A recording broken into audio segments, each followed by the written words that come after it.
Hours with Dr. G. I'm your host, Dr. G, and I am so glad that you could keep our appointment. Now, tonight's guest, Chhavi Zaine, is a spiritual counselor, motivator, tarot card reader, and most importantly, a vessel of the Most High. She has been walking in her purpose for the past 4 years and finds great joy helping others across the globe become the best version of themselves. Chhavi Zaine uses various spiritual gifts, including her intuitive wisdom, dreams, and tarot readings to guide others in their physical, spiritual, and emotional growth. She currently has a YouTube podcast called Chhavi Zaine Tarot Investigator, which covers various topics on all things spiritual. Well, she is well known across YouTube as a spiritual counselor, and tonight we are going to discuss, and she's also going to demonstrate how intuitive insight can reveal life's mysteries. Please help me welcome for the very first time, but I know not the last time, to Office Hours with Dr. G, tonight's guest, Chhavi Zaine. That's me. Welcome. Thank you. Thank you for having me, Dr. G. Music is still playing. Okay. All right. I like that. Yeah, so if we can just get into a little groove. Okay. Yeah, that's me. And I think the people like to hear the music too, so we just rock a little bit while we do that.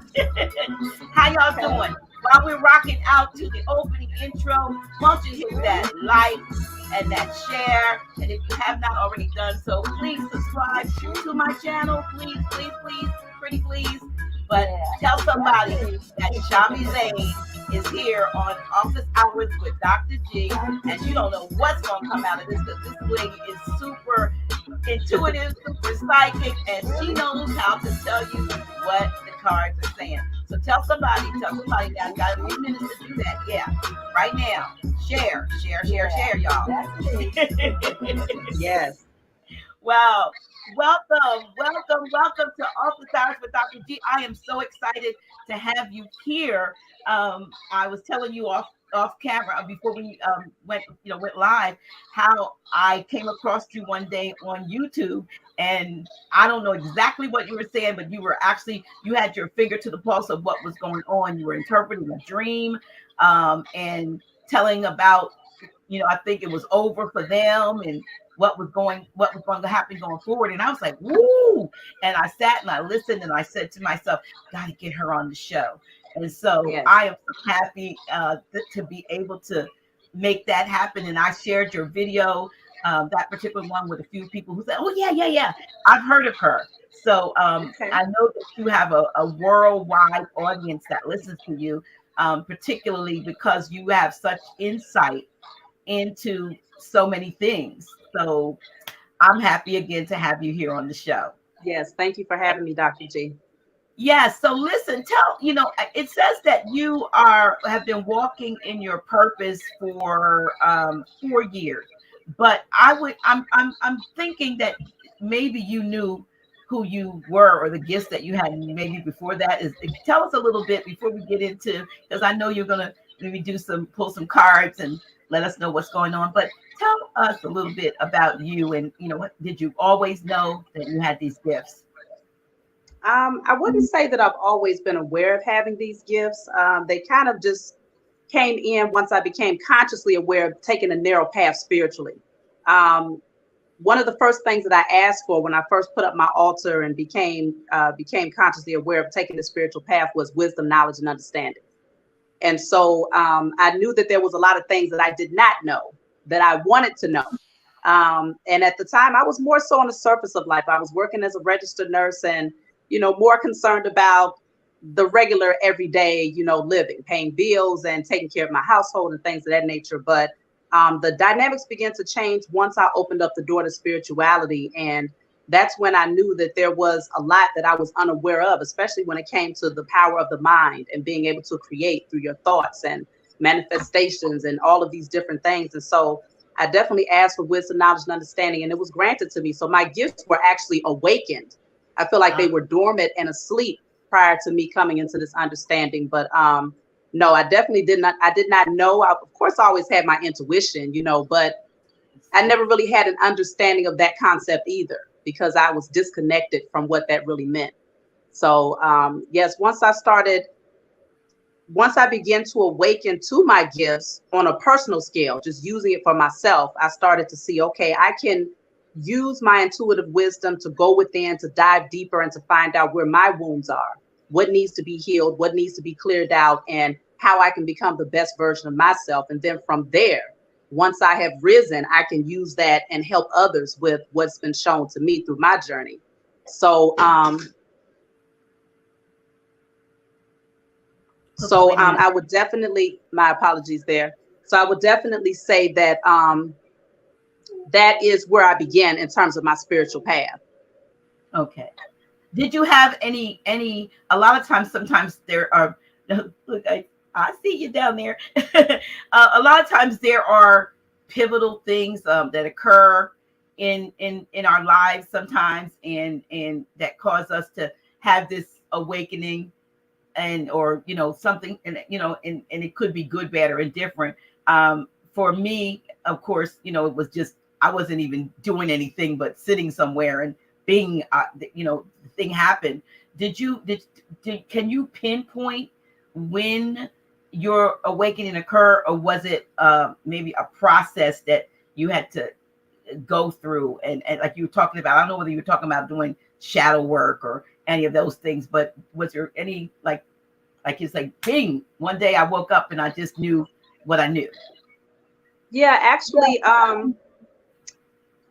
I gained exposure about crystals through a YouTube video. I had no idea about any of these tools to be able to awaken your energy or whatnot, or to balance out your energy. And I saw a woman, she was talking about green crystals, and I was like, well, what are these things? And so I went and I did purchase some out of curiosity. And I remember one day just laying down, and I had all 7 of my crystals, because I purchased a little crystal kit. And I laid down and I said, okay, I'm going to meditate. But I was laying flat on my back, and I put the amethyst crystal on my forehead. And I said, okay, well, I want to open up my third eye. And so I laid there and I did deep breathing. And literally in that moment, I heard a pop. It was like almost like a light bulb that just, when it goes off, you hear like a pop. That's what I saw. And I saw a light in my, with my eyes closed. I just saw it. And so I knew that my third eye had been opened in that moment. But of course, all of my gifts didn't just suddenly awaken at that time, but it opened me up to seeing past the surface. It showed me something that I had never understood. So from that point on, I just started doing a lot of things spiritually. I was guided. It's like my spiritual team, which for me is, the Most High, my holy angels, my ancestors of love and light, and so many others in the spiritual realm that have been guiding me. I would be led to certain videos or certain books. I remember walking into the Barnes and Nobles one day and being shown a book about string theory. And in that moment, I just picked it up. I knew nothing about it, nor did I read it. But for some reason, even just picking up the book and holding it awakened something within me. And it really sparked the curiosity to know more about energy and all of these different things. And so I had a strong disconnection from metaphysics, anything outside of the physical. I didn't know anything about about this. And so I would say that moment. And then also I watched a video, another YouTuber called You Are Awakened. You Are Creators. And he was talking about how the mind is soil and how you have to plant seeds in the mind through your thoughts, and you water it through your emotions and all of these things. And so everything just began to make sense. And this was literally a few months prior to one of my oldest daughters being diagnosed with brain cancer. And so I knew that this was happening, though, because I needed to be in the right mindset and knowing that my mind created things going into that type of situation. So it's like the Most High was preparing me for something that, had I not been exposed to these things, I could have literally created the worst case scenario through the energy of fear. But I think that I was awakened at that time in my life to prepare to be strong and to project the right energy so that she would be healed. And today she is perfectly fine, healthy, and strong. Okay, and this is years later. So during that time, going to the hospital, I would get like, doctors telling me the worst case scenario and, scare tactics and things of that nature. And I just knew. I would look at them and I would say, no, that's not going to be her. And I knew this. It wasn't me believing it or hoping it. I knew this with conviction. I knew it because I had already been exposed to understanding the energy of the mind and thoughts. And so I feel like everything happened for a reason. When it happened, I was supposed to awaken at that time in my life. Yes. Yeah, that's interesting. That you would say that, because you're right. I'm going back to the allopathic medical profession, and you were in it as a nurse, and a lot of times, excuse me, they are actually planting seeds. I have a friend and colleague who is an herbalist, and he's been on here, I think maybe once or twice, and Brother Dave. And I don't want to mess up his testimony, but the bottom line is he was diagnosed with one thing. He went to an herbalist, a very renowned herbalist at the time, melanated, who ended up, curing him through natural methods. But when he went back to the allopathic or the conventional medicine, because they'd already did the diagnosis and so forth, and by the time he ended up going back, he was feeling so much better, from the diagnosis, that when he went to the doctor said, well, you should go on and have the biopsy anyway, because we've already basically said what you said. We've already made the diagnosis, or we've already planted the seed. And that is what what happens, I believe, to a lot of people. They go, and the belief that we've learned to put in those who are practicing, medicine, who have a medical practice, we believe that they have our best interests at heart, when a lot of times they absolutely, let me see how I can say this. I don't want to say anything, but they are looking towards a red book a lot of times, put out by the industry, that tells you if you got this symptom or that symptom, then you need to do this. And 9 times out of 10, it has some type of negative side effects. Right. If you do this, it kills these cells that are bad, but it also kills the good ones, or, it does whatever the side effects. So yeah, you have to have your mind set on your own outcome. And in the case of a child, for your child, you have to have it for your child, because a lot of times children don't have enough knowledge to have the faith to, contradict any negative diagnosis or prognosis. And so mom, dad, and family around them have to be the ones that, speak life. Yes. And I was adamant about that. They would come into the hospital and say, well, we want to read her a book to teach her about her diagnosis. And I told them absolutely not, because that was going to plant in her mind, this is where I am. So I understood. And so I awakened at the right time in my life and at the right time in my child's life, to where now moving forward, I left my profession as a registered nurse unexpectedly. It's not something that I planned on doing, but obviously my path was not in that direction anymore. And so right before COVID, I had a few different situations that occurred that kind of pushed me into what some would say was the lowest point of my life, where I had lost everything.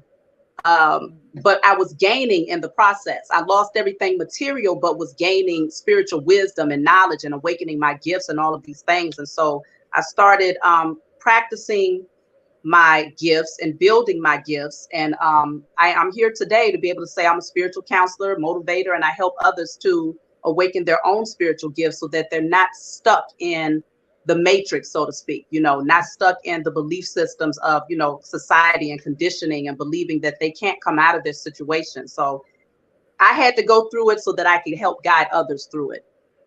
Absolutely. And that's often how it is. You have to be the first partaker. And it's kind of hard sometimes to tell somebody, oh, you can make it, you can do this. And you've never had a trial, a test, a tribulation. And it's, you've never gone through anything, and you just kind of, you may have book knowledge, but you may not have practical applied knowledge, because you've been through something. And it has so much more credibility when it comes from your heart. when you've Yes. already been through. You can tell somebody that there's there's another side to it. You don't get stuck in going through, but you're going through to come out. And so that's awesome. So you in this very short time, really 4 years, to have as much of much knowledge and wisdom as I've seen several of your videos and and what you do, and I know tonight I've asked you if you would pull cards or do some things, and I don't know what whether or not we'll have time to do any for anybody that comes, because we won't. Are you able to, if someone is in the actual chat but you don't see them, you could pull a card? Okay, cool. Yeah, I think they always like that. But when I wanted to ask you about the times that we're in, whatever we can say, safely, and we're about to get, fortunately, for this channel, we're getting ready to go kind of offline, so we can say whatever we want to. Okay, nice. So, yeah, and we'll be able to say whatever we want to soon. But in what you can say safely, because you could say it on your channel, as far as the economic, we're hearing things about. Every time I look on my phone, something pops up about digital currency. Their banks taking your finances, and this happening, and IRS is hiring 8,000 new troll, whatever you want to call them, and to come and take your finances and all. It's like all of the gloom and doom, and we're still in charge. Don't believe what they say. We didn't come down. But I heard you say that they weren't. Oh, in terms of being, no, they're not. They're definitely losing their power every day, every minute, every second, because we're in the time of awakening now. Being in the age of Aquarius, many people are awakening and withdrawing their energy on a spiritual level. And so because of this, that's what powered the system. That's what gave them, that foundation to maintain their power, was our permission and our belief that they were the source, and that everything that we needed could only come from that direction. And so, for me, creating that sovereignty begins in the spiritual realm first. You have to first know that you are free spiritually. You have to free yourself from that mindset of, certain belief systems, religions that might have been pushed on you, gods that might have been pushed on you, and just that boxed in perspective of the matrix. And so because we're awakening and we're starting to release ourselves from that energy and starting to become more expansive and stepping into our own divinity, that we're the generators to their system. And anytime you unplug a generator, the power becomes weaker and weaker. And so even when it comes to their currency, as you mentioned earlier, we're starting to see that is green paper with the energetic signature of an oppressor. You see what I'm saying? And so when you start to withdraw yourself, when you start to find your own self-value, you put less value on things like that, material. And so the less value you put on the material things that they made, the less value that it literally has in the physical realm, as above, so below.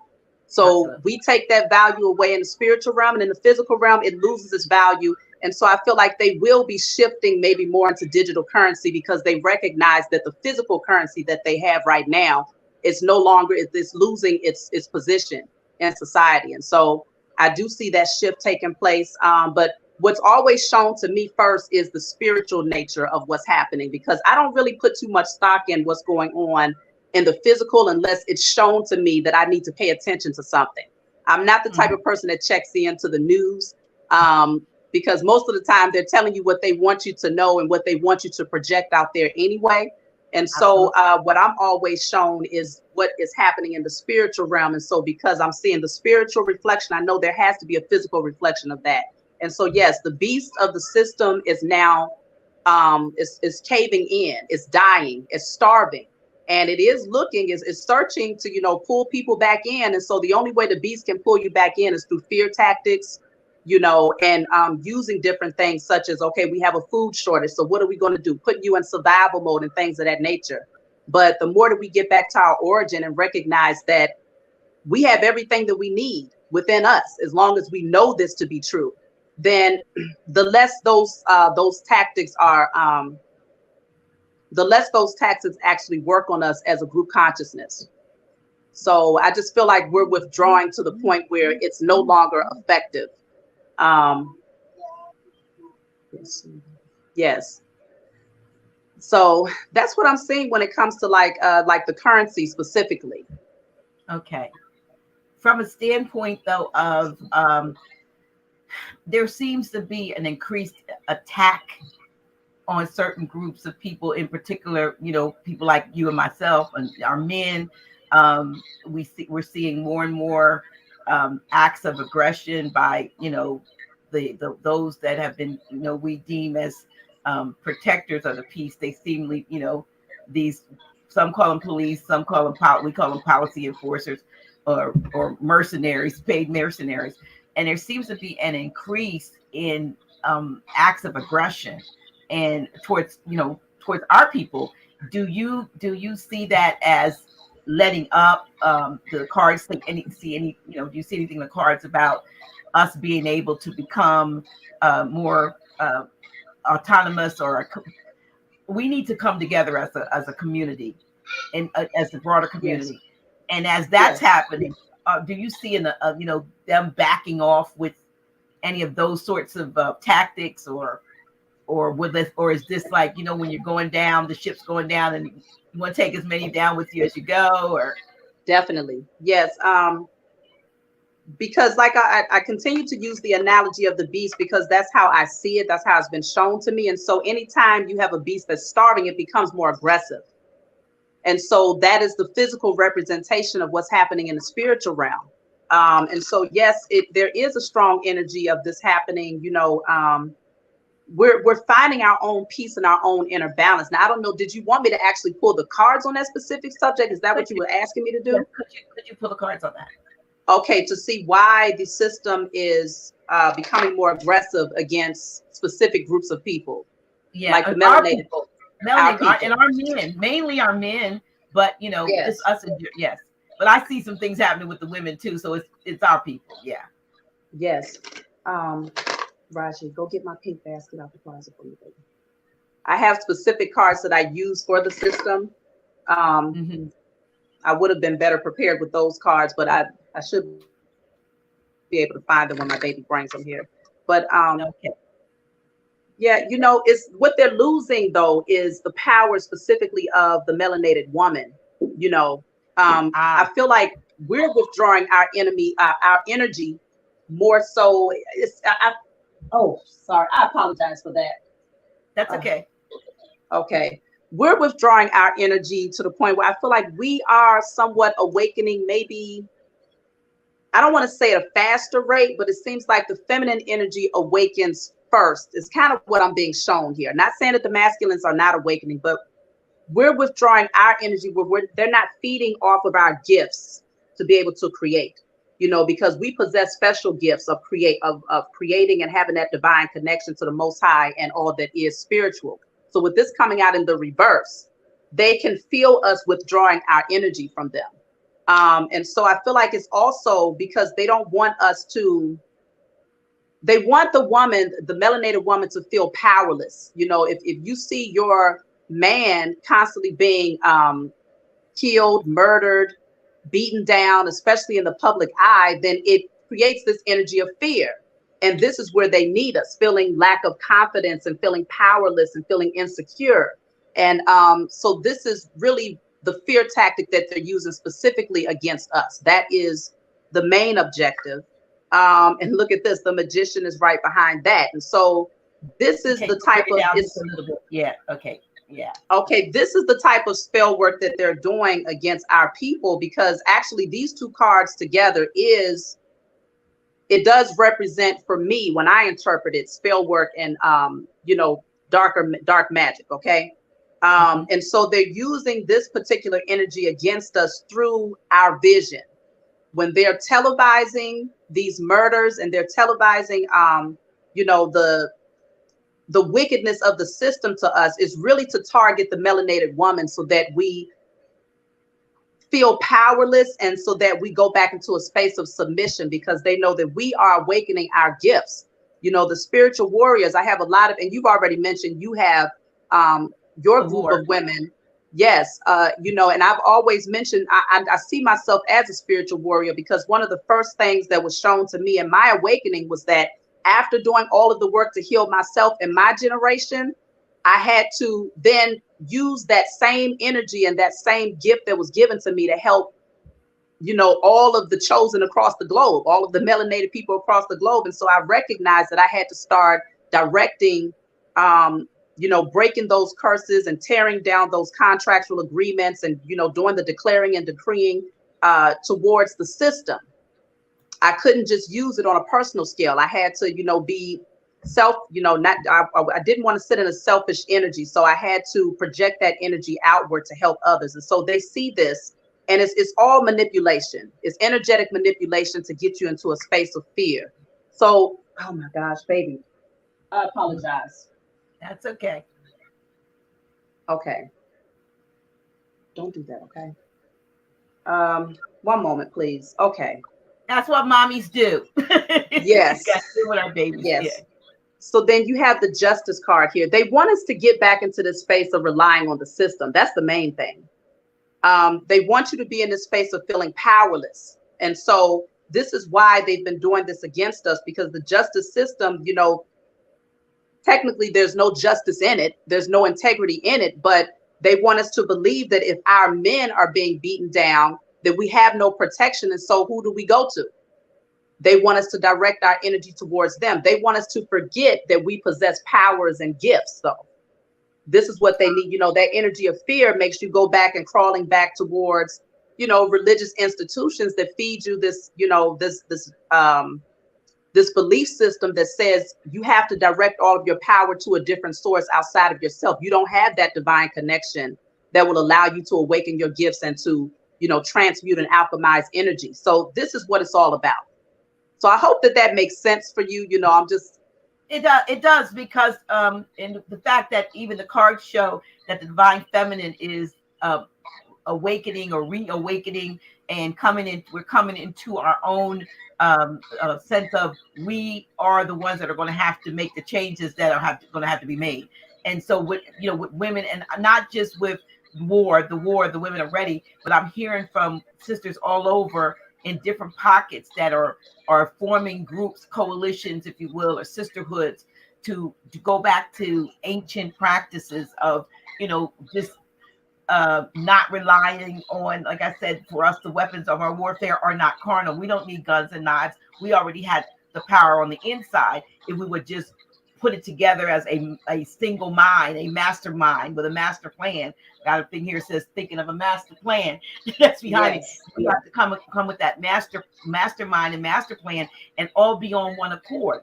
And and I read, I'm a Johnny come lately when it comes to some people that others have, writers that folks have been familiar with for years. But I was looking at a movie. Every now and then I get to look at one, or a series on Netflix or something. I don't know if it was Netflix or whether it was that other thing, Amazon Prime, but it was called Riches. And it's, and it was in one episode where the sister says something to the effect, and she quotes an Audre Lorde, who was a feminist. She was, she was a feminist back in the, 50s and 60s and so forth. But she has an essay in one of her books where she says something to the effect that we have to know that you cannot use the master's tools to dismantle the master's house.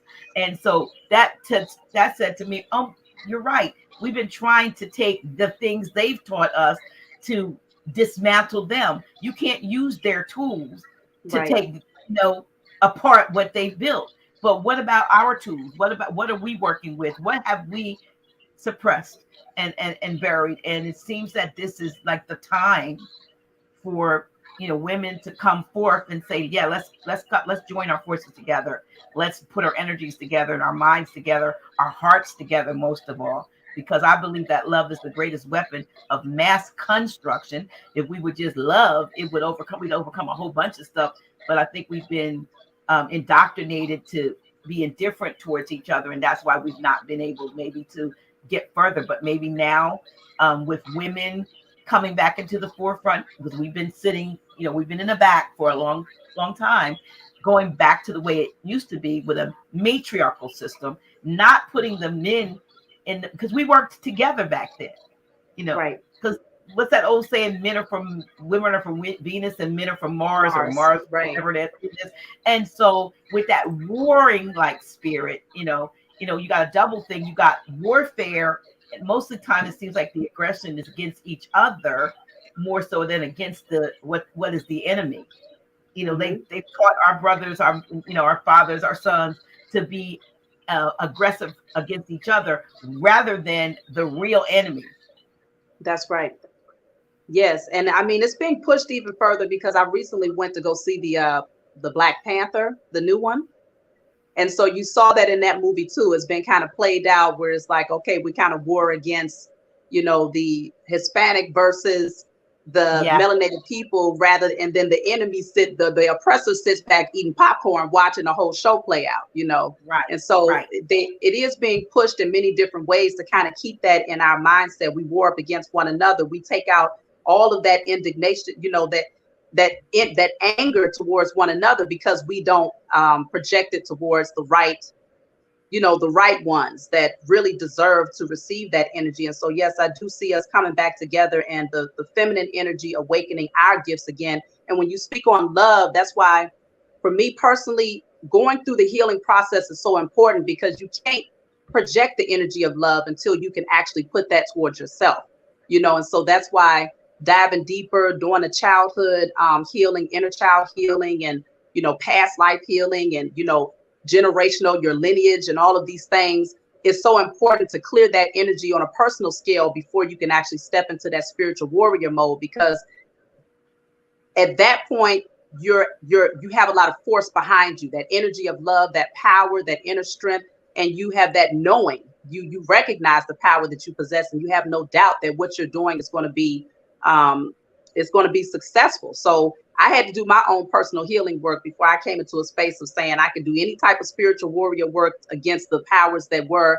I would not have even thought about it without doing it first towards for myself and for my own lineage. And so, yeah, it's a process to get there. But once we get there, and that's another thing too, balancing out the masculine and feminine energy, especially from within.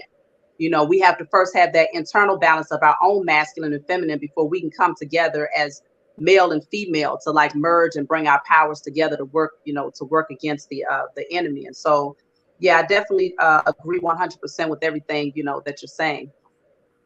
Yeah. So could you pull any cards with regard to what I was just saying, like the success of this wave of matriarchal reawakening, how we are the divine feminine. Do you see? I'm sure that there will be opposition, without doubt, but the success of what will happen when we come together. Okay, let's see.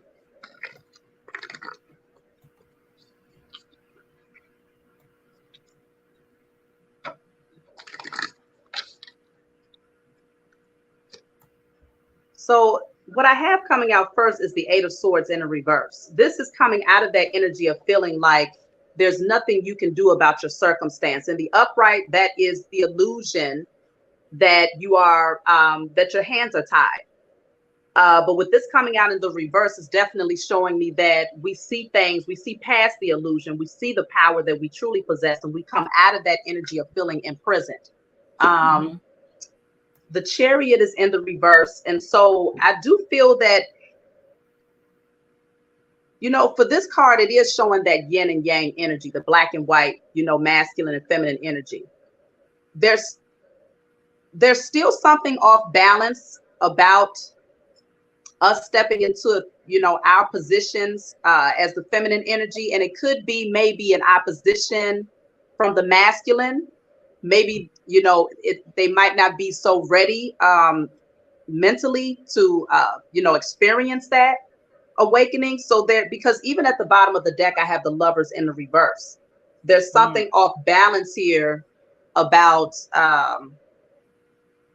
even the idea of the feminine energy rising up and, being the spiritual warriors, or bringing back that hierarchical type of system. So it could be the masculines that might be kind of against that right now, where they're having a hard time. I have seen quite a few YouTubers, male, come up and speak against like the Woman King and some other things like and that was pretty much what they were saying. Or they're trying to, get rid of put the man out. They're trying to write the man out. They're trying to, what I've seen and heard that on more than a few. And so that ties in with those cards coming up like that. But, still there are quite a few brothers that I've talked to, men that I've talked to, who welcome the divine feminine coming into, or we coming into our rightful place. And so, yeah, there might be some conflict there, but that doesn't mean we don't do it. It means we are, yeah. So yeah, I mean, it's very important. That go ahead. You were going to ask me a question. No, I'm saying I don't know whether there's whether we should just try to get more of them on board and let them know that this is not a usurping of their authority. As a matter of fact, we want to help lift them up to their rightful place as divine mothers, because they're still our sons. They're not just our husbands and fathers, but they're our sons.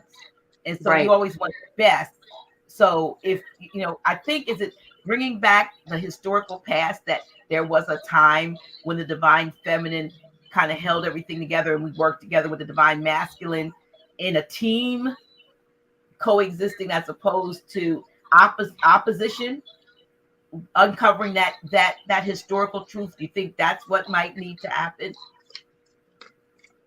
Right. Maybe taking them, bringing them into remembrance. And I feel like, a lot of the awakened masculines, they do dive back into history. Many of them possess a lot of, book knowledge on where we stood, in history as the feminine energy and the masculine energy. They're aware of it.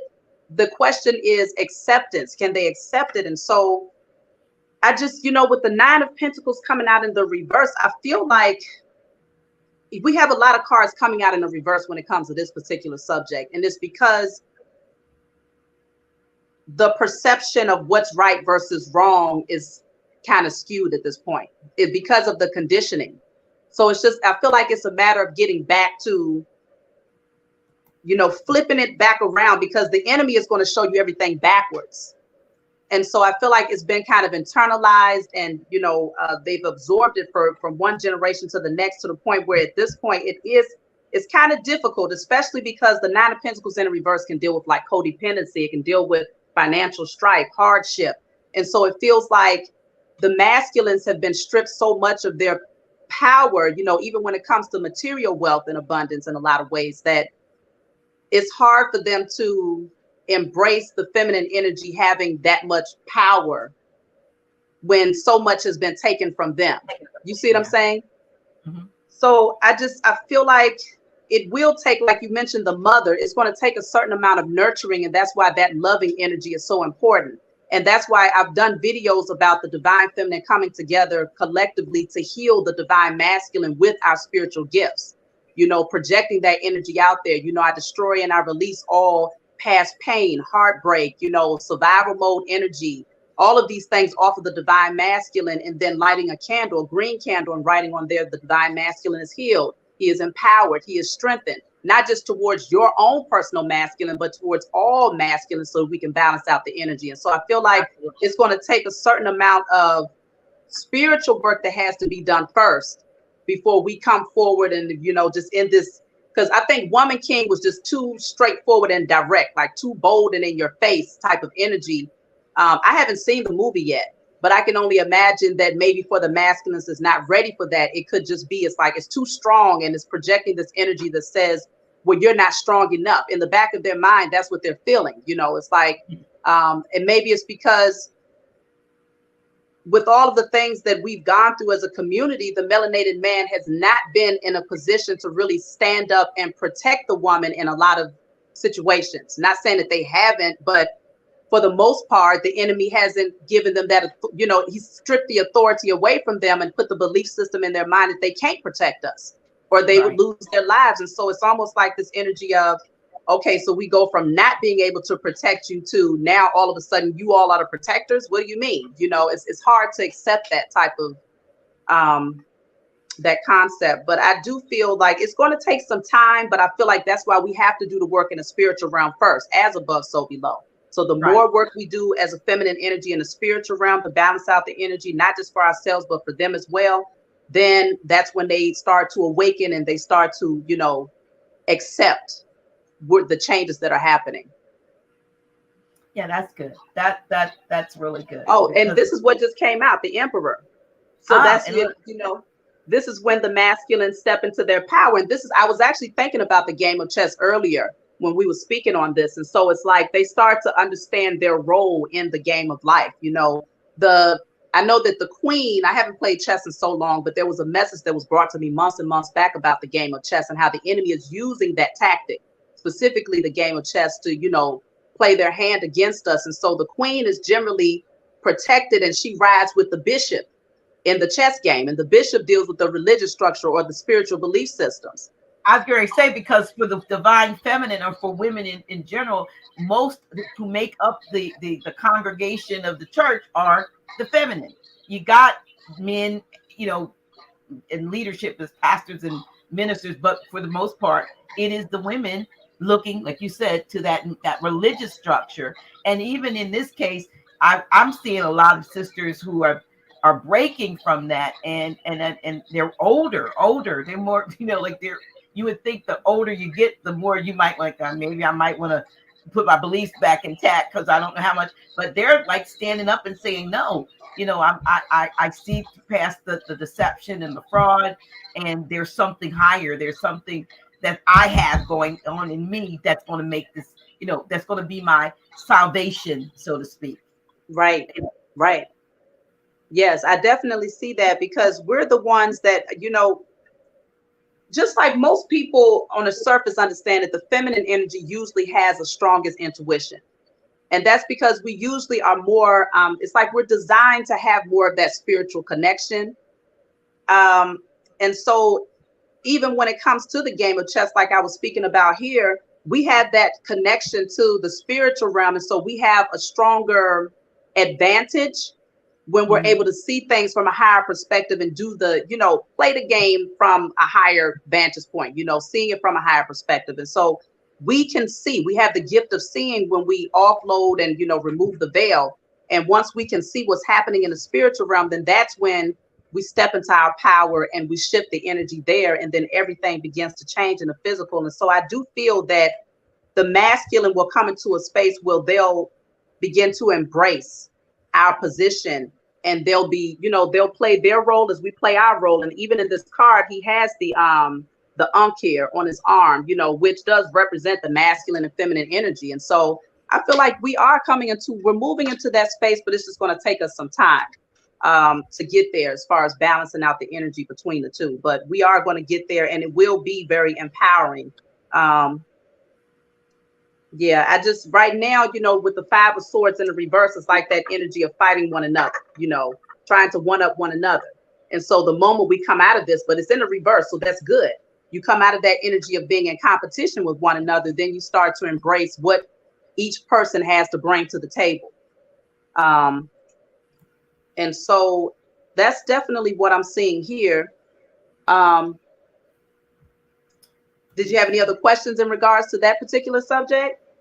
No, I don't, not necessarily, but I did want to go circle back to something that you said in prior when you were talking about the new movie, the new Black Panther movie, and I did see it, and I was disheartened, like you said, at the end or even through it, to see how they put that so-called Hispanic and so-called Black, pit them against each other, and then at the very end of the, you know, movie, not, you know, not hopefully not giving us spoiling it, but the fact that they even said, you know, let them, it looks like they've won, they have not won, give them time, they're going to destroy it, that it's going to fall apart, and then we'll be there to take over. And that's right.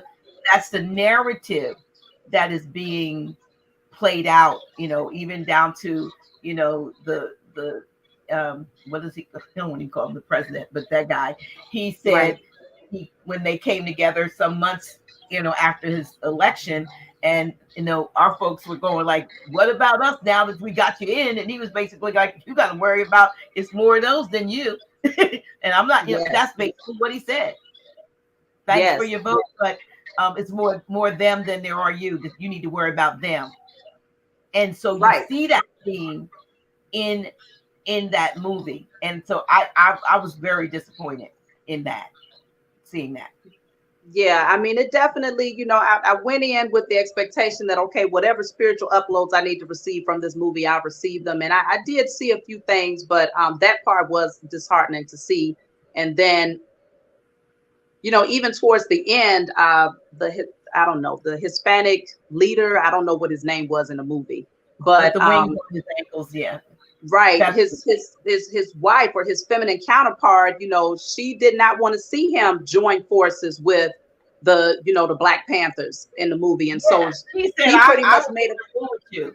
Yeah, move right. by He your pretty much made a promise to her saying like the enemy is going to attack them, and when the enemy attacks them, they're going to need us. But it was almost like saying at the same time, and when they do need us, that's when we're going to come in and take our power back again. That's what, Right. So it's still like this underlined, you still got to watch those that you come into union with that might not have the best intentions, but they might show you one thing on the surface, but behind that, they're really still trying to take that position of power back again. And so that the movie told a lot about what's really happening in the physical realm. And so I don't see a disconnect between anything. There's always a message in everything as far as what's happening in our so-called reality. Right. So that was an underlying but that was a subliminal message that they were putting out there. Well, I don't know. It was blatant. It wasn't subliminal. It was blatant. Right. I'm trying to say subliminal. No, it was very blatant. If you saw beyond the, there's always a lot of big excitement in the trailers to get you in there. And then when you get there, it's like, well, where'd they get that one little part in there, but the rest of it is like, okay, right. this is not, I'm not gripping the edge of myself. I'm not excited. I'm really kind of disappointed. I'm disappointed at, because why they even brought that aspect in, I don't know. We have enough to fight so-called them than to add that. So here they are trying to do further separation of so-called Black and brown people, so-called. Right. Right. All, those people that they put in there, the way we would say that they were all Moors. So again, it was creating, infighting. Yes. What you mean, someone out from outside of the circle? You're saying? Well, yeah. I mean, when you think in terms of, say, being a Moor, in the larger term, there are Moors that look like those ones with the feathers on their ankles. So if that was that, then they were all it didn't have anything to do with the, some are high yellow, so to speak, and blue, deep blue, but It doesn't mean they're not the same. And that's the thing. Again, it was pitting one against the other and saying we're going to take over. What we're trying to do in terms of the divine feminine now is, how can we come together? How can we come together? Because we have a common foe. Right. I'm just calling foe. That's a good, better word. We have a common foe that will take you down. Just if one of us takes the other down, guess what? You're next. Yes. Because they are always going to want to be in power. So we have to join our forces together in the spiritual, as you said, because as above, so below. And we have to stop taking it out of the physical realm and seeing it for like, I think more of us need to go to a class like what I'm sure you do it with your clients, when people start to reawaken and do their shadow work, and like you said, and learn how to do the spiritual work, then we can be on one accord. Right. Right. Yes, definitely going within. It starts there first, because that's the only way you can awaken your gifts. Otherwise, they're going to remain suppressed. And those gifts are not to be used haphazardly or in a way where you're abusing them, because that's one of the issues that we've had, unfortunately, in the spiritual community, where, some people take the wrong path with those spiritual gifts and they use it in a way where you're working against each other, still the same energy. working against one another. This person made me mad, so I'm going to put some spell work on their boyfriend or their girlfriend or something like that, but not realizing that those gifts are to be used for us to actually shift the energy of what's happening, concerning the enemy, not our own people. And I had to do a whole message about that too, because you just want to be careful with how you use those gifts. And that's why when you do the work to heal yourself, you automatically step into those gifts with integrity and honor. So not to abuse them. And so not everybody is meant to be a spiritual warrior, but those who are supposed to be one are awakening. And, we're preparing ourselves to step into our positions, which I've been doing it for a while now. It's been shown to me for at least a year now that I've had to do the spiritual work to, I don't know if you've seen some of my messages as far as destroying contractual agreements like the baptism certificates. And, that's another way of pretty much giving your soul over to a false god and illusion, just the same way as you would give yourself over when signing at birth.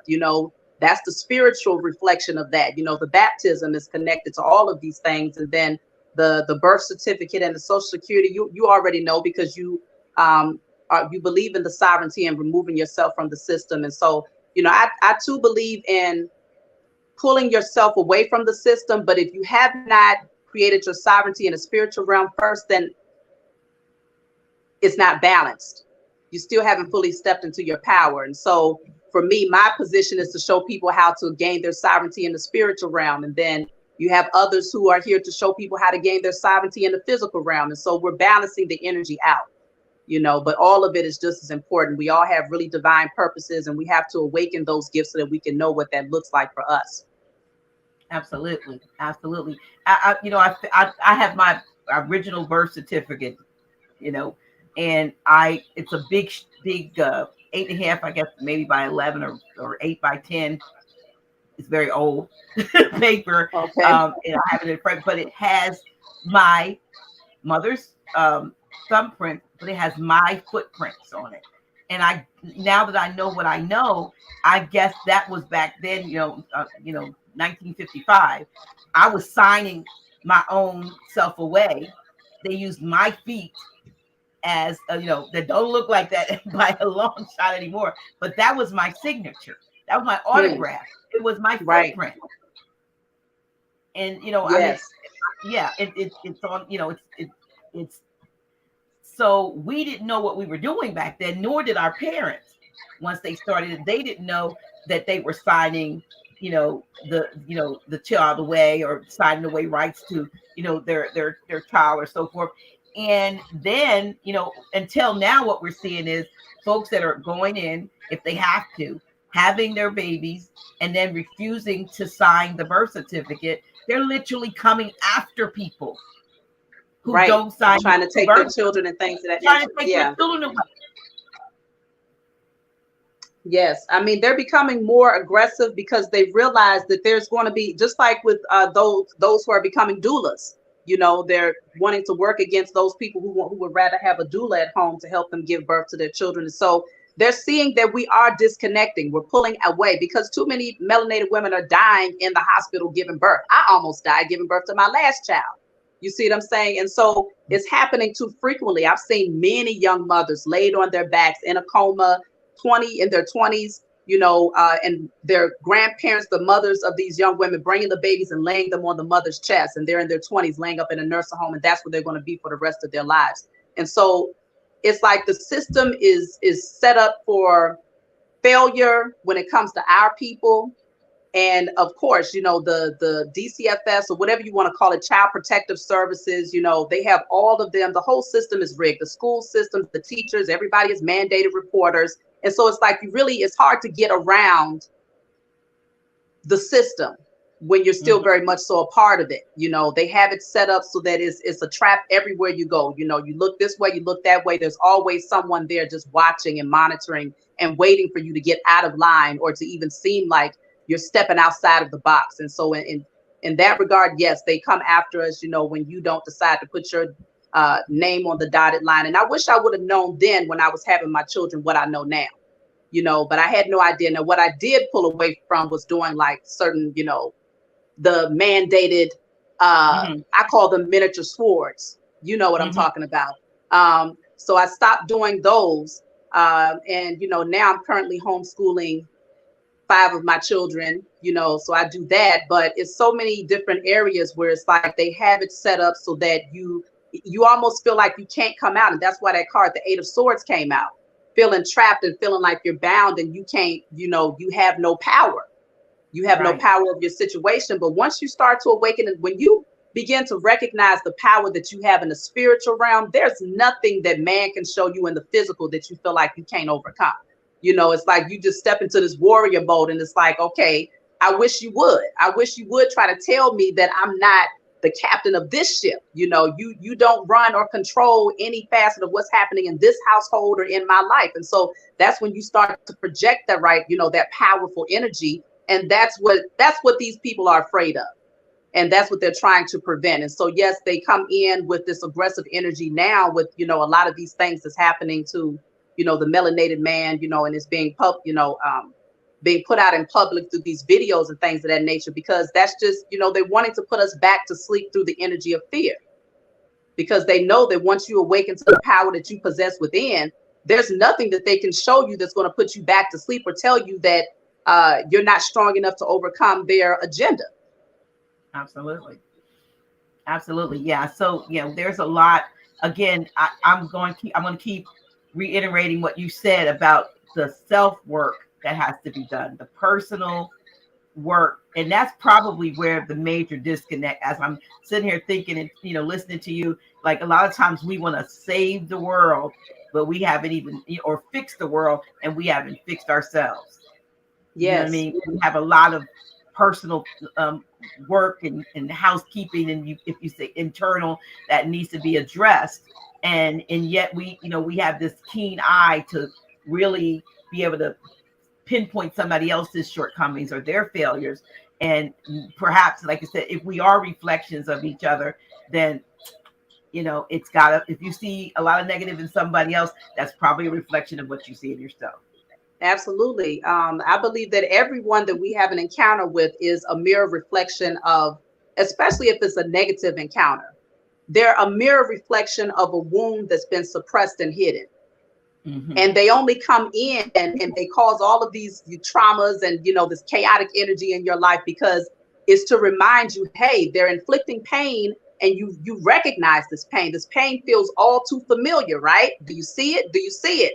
So that you could start to dive deeper and say, okay, now I understand. It's because there's a wound.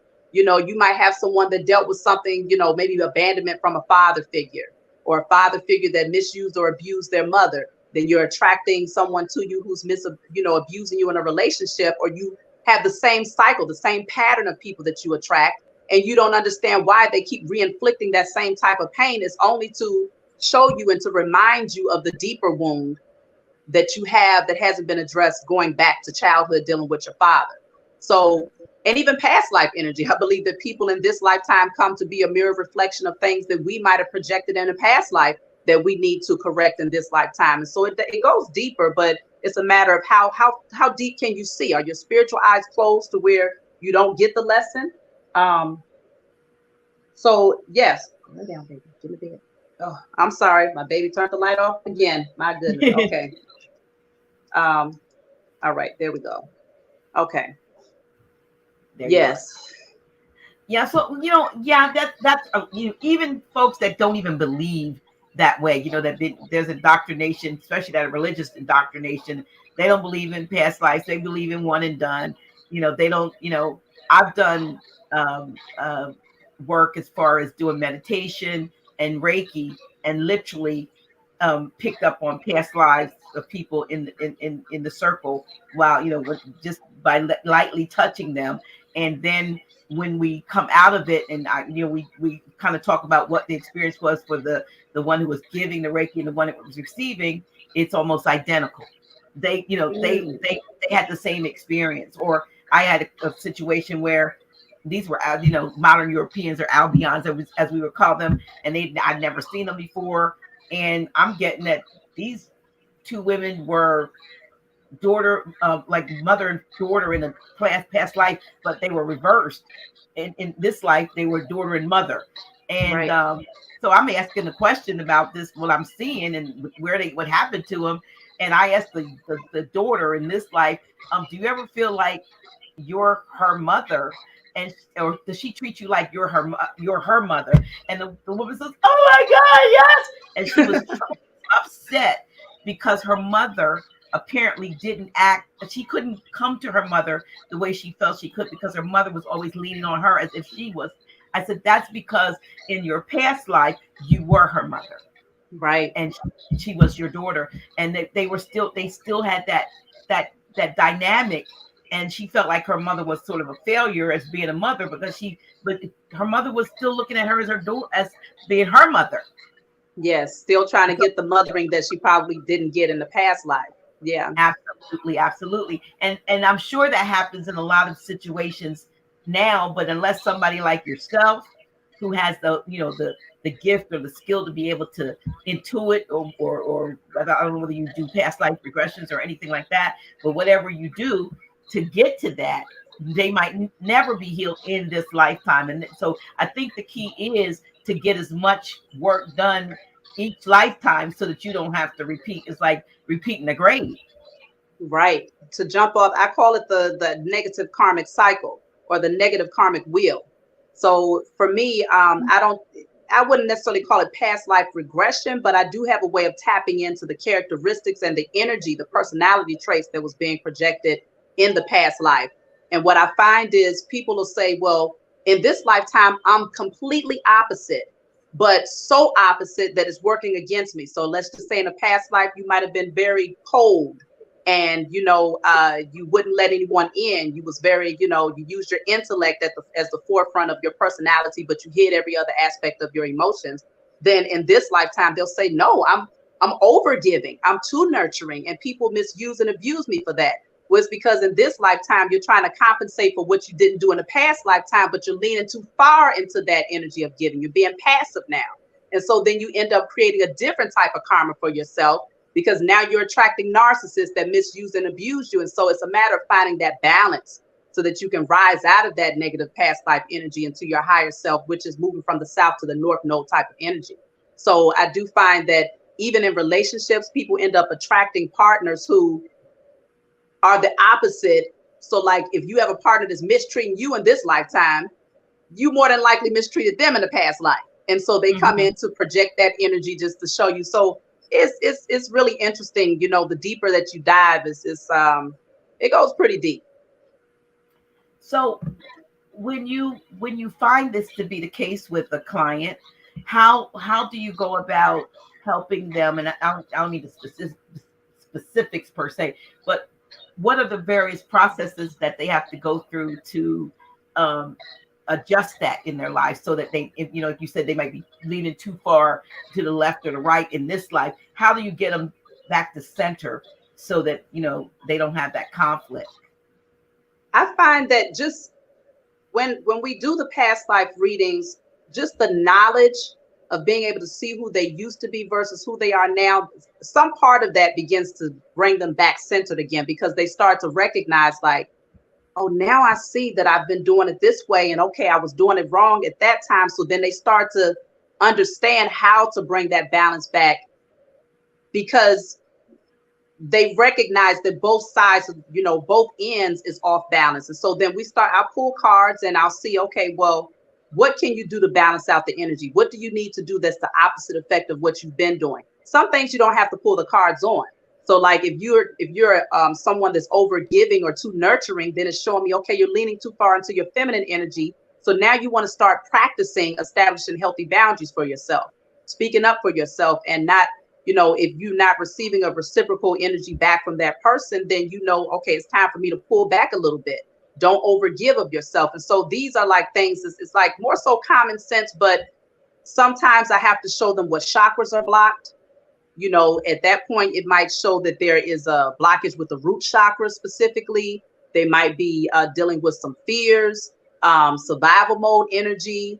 It's different things that come to play. So it's kind of hard to say exactly what I would do specifically. It really just depends on a person. But there's many different ways to kind of tap in and see how the energy can be balanced back out. But it all definitely starts from within, and just starting to see that everything is a mirror reflection. So it's like once their eyes are open to seeing past the illusion, then it's like they start to realize that they really do have the tools to shift their circumstances. They just have to don't get so emotionally submerged in what's happening in your physical environment. See it from a spiritual perspective, and then at that point you don't absorb it, you don't take it on, you don't take it personally anymore, you don't take life experiences so personally. You start to remember, I'm a spirit having a human experience, and so then you recognize you have more power than you believed in, in the beginning, when you thought you was just a physical being that maybe just had a spirit. Right. Wow. So if we take a few questions, or like maybe a single question for some of our listeners, or what would you need from them to pull a card for someone? Just the question. Yeah, that question. Okay. All right. Yeah. So or if they just want a general, they can just say general, whichever one is fine. Okay, so if you would like to have a card pulled for you, just put what do I want you to put? Put a 1. Yeah, put a 1 in the chat, and we'll get as many as we can that way. And I think that will be easier rather than somebody asking you a question. So if you would like, okay, so here's the first one. I'm going to try to get them, put them up. Okay, MW, I don't, is, okay, I'm going to try to get as many as you can. So I'm going to pull a card. Okay. So let's see, for MW.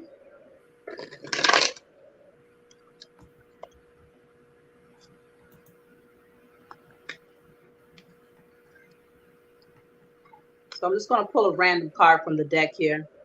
Okay. So MW, it looks like you want to get rest.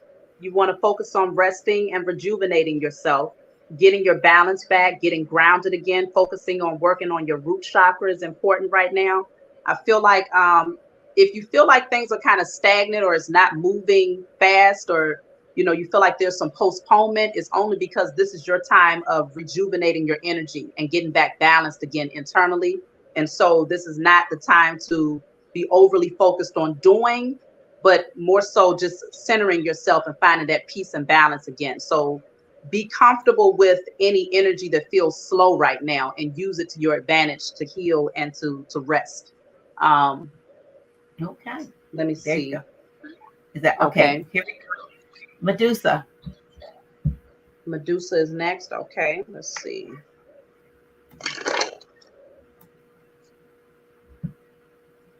What should Medusa know? Okay, so Medusa, I have here trapped in fear. There's something that you want to work on here. It looks like it's self-imposed entrapment that you're in right now. You might be needing to, it's something about maybe having to step outside of your comfort zone here. Maybe that's what you're fearful of. The number 8 can deal with your abundance. So I don't know if you're trapped in fear in regards to feeling like there's not a whole lot that you can do about your circumstances when it comes to financially or your security. But I do see this energy of needing to come out of your head and to offload any overthinking, because it's an illusion that's being created. It's not your reality. And so consider that your thoughts do help to form your reality. And so you want to be very conscious and aware of your thoughts right now. Yeah, the energy of fear definitely still deals with the root chakra as well. So you want to work on your root chakra when it comes to that. Okay. Andre Renard and Maxine. Okay. So for Andre.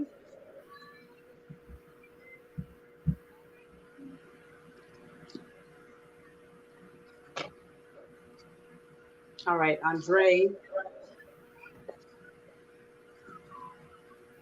You got a lot that you want to say here.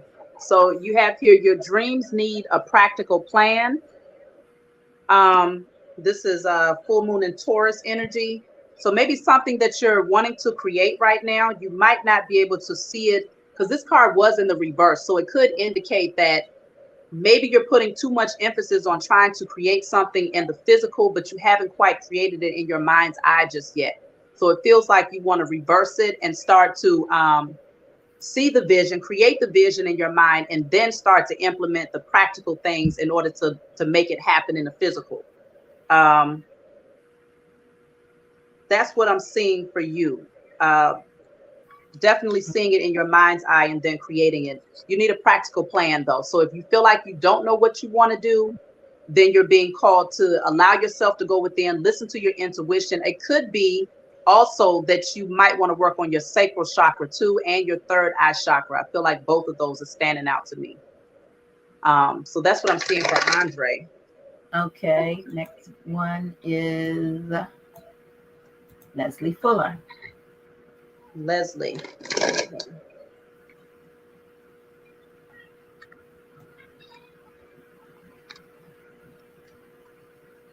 All right, so for Leslie, I have here, have faith in your dreams, but it's in the reverse here. So you might be losing faith in something, or you wanting to implement more faith, which is, believing in infinite possibilities, I feel. Maybe you're limiting the possibilities when it comes to something that you want to bring into your life or that you desire to attract into your life. So come out of that energy of maybe focusing in on one outcome, or it's only one possibility, it can only come from this direction or for that person, and you want to really expand your expectations and really step into your power and using your faith as your source of power when it comes to this. You got some butterflies in this card, so I do see something about transformation, some sort of transformation you might be going through right now, that's awakening your I'm also picking up, you might be having a transformation when it comes to your dreams, like literally your dreams. So having faith even in the messages that's being shown to you in your dreams, because there might be a gift that you're starting to awaken here. But definitely have faith in whatever you're working on. Have faith in those dreams, or increase your faith. Okay, Tanya Bunn. Okay, Tanya.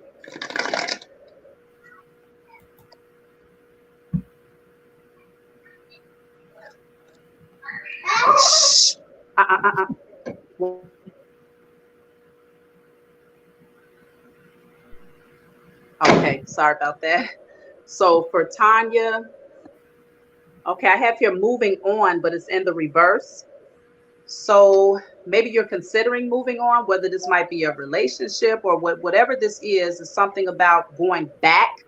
But the only thing about it is, in this card, the moving on literally takes you from something that's lifeless to, light and life. These leaves are alive, these are dead. This energy is more dark and heavy, and this is lighter. So it feels like if you're going back into this energy, you want to be careful about not walking back into something that was potentially toxic for you, or not so good for your growth, and that might have just kept you in this energy of feeling dead spiritually, is what I'm picking up on here, or not really alive. So just consider that if you're considering going back to something or someone. That's what I'm seeing for Tanya. Okay, the Herbal Goddess. Okay, so the Herbal Goddess, let's see.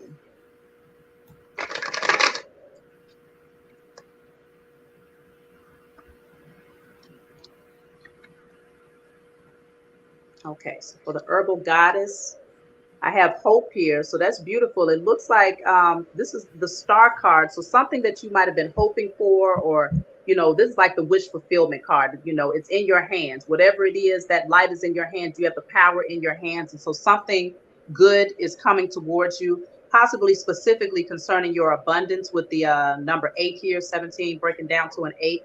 And so I do see that whatever it is you've been hoping for is coming towards you, because you've done a lot of work to heal. And I see this energy of you've been through a lot, but you've overcome a lot too. And so because of that, you're attracting really beautiful things to you. All right. Samia, violinist. Samia. Samia, okay. All right, Samia. That's a pretty name. Mm-hmm. Samia. I don't know what Samia or Samia, but. Okay, so Samia. You have here, be proud of yourself, but it's coming out in the reverse. So you might not be giving yourself as much credit as you deserve. So it feels like,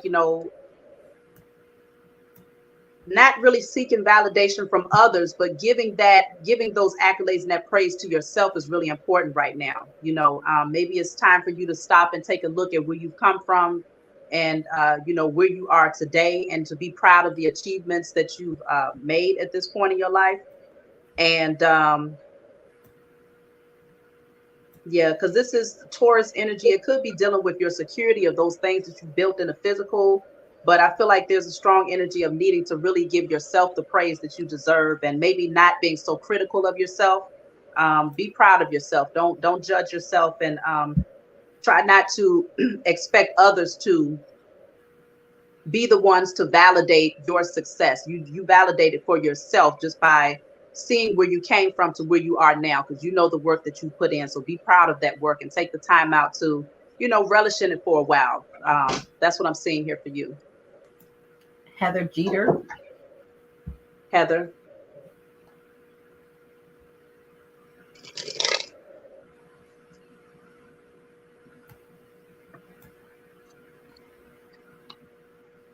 Okay, so for Heather, I have stand your ground.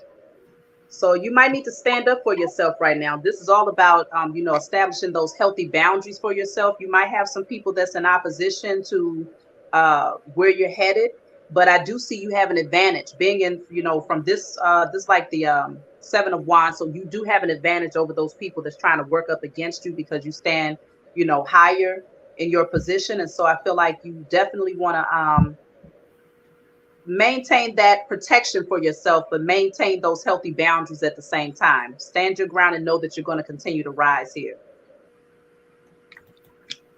Jasmine Miller. Jasmine.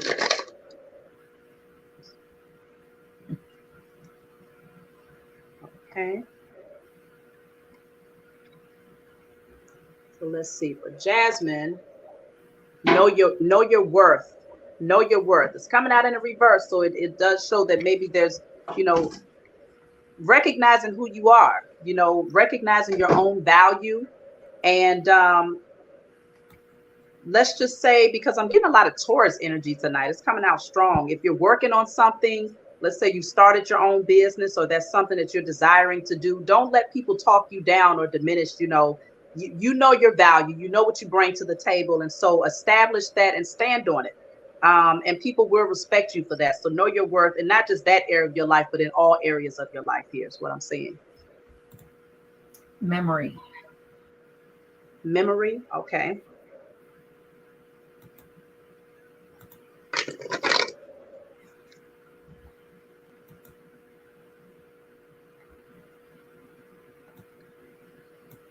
Okay, so for memory,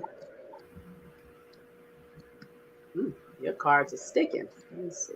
Okay, so we have the crown chakra. So for you, memory, I definitely feel like you want to focus on working on your crown chakra. Something about spirituality is strong for you.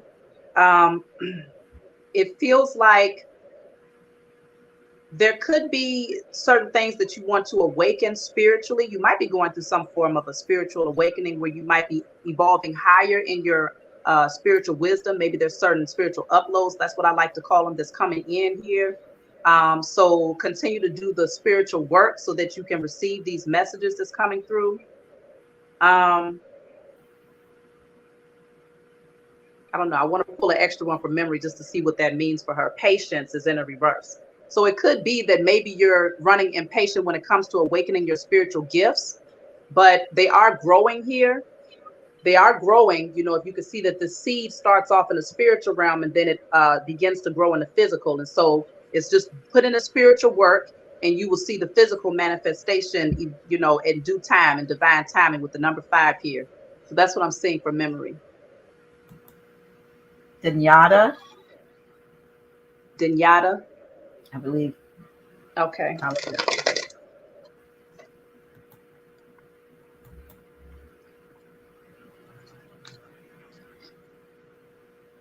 All right. So for Denyatta, I have the universe coming out in the reverse. So this could indicate that a cycle wants to close out, but there's some resistance. I don't know if you're caught up in like a negative karmic cycle where you find yourself going through the same type of situation over and over again, or maybe holding on to something and maybe resisting change. You might not be doing it. Maybe someone is holding on to you. There's something about change here, but I also see the number 3 here, which could indicate that you may not recognize your power to be the co-creator of your life. And so maybe that's what's keeping you stuck. It could be that you're not putting in the spiritual work to visualize and to manifest and creating in the spiritual realm here. There's an energy that's keeping you stuck. I want to pull an extra one for her too. Okay, rest and rejuvenate. Oh, maybe you feel like something is not changing fast enough. It just feels like you're at that space where it's you've put in a lot of work. You're expecting for a major shift to happen, but it's like that point in between where after doing all of that work, you're now needing to just find that moment of rest before things pick up again. So I'm picking up an energy of just be patient and continue to ground yourself until that time comes, because it will come. It will come. Just don't resist whatever changes needs to happen. Allow it to unfold and play out naturally, and continue to maintain your peace and balance while the changes happen. So that's what I'm seeing here for from her. I would say Nathan Jacob. Nathan Jacob. Okay.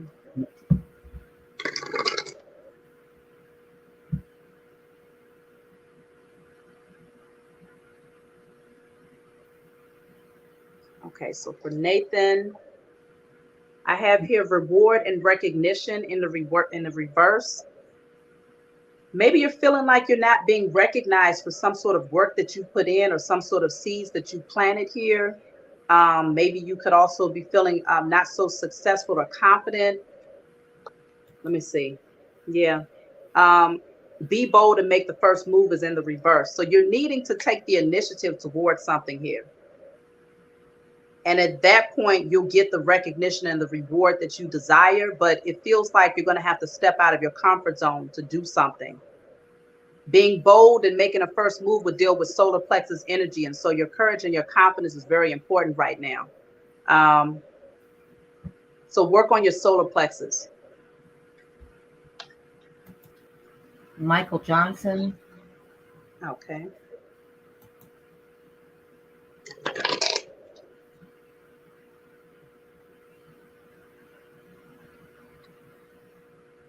All right, Michael Johnson. Believe in your good luck. Let me pull one more for you, Michael. Okay, heart chakra. Okay. So it feels like you're wanting to do some inner work here when it comes to your heart chakra specifically. Something about your faith, not believing that maybe you don't feel like you can attract certain things or people, places, or things. Maybe it could be something dealing with love specifically, but believing in your good luck in a reverse just shows me that you lack faith in being able to attract what you desire. It could be specifically concerning love.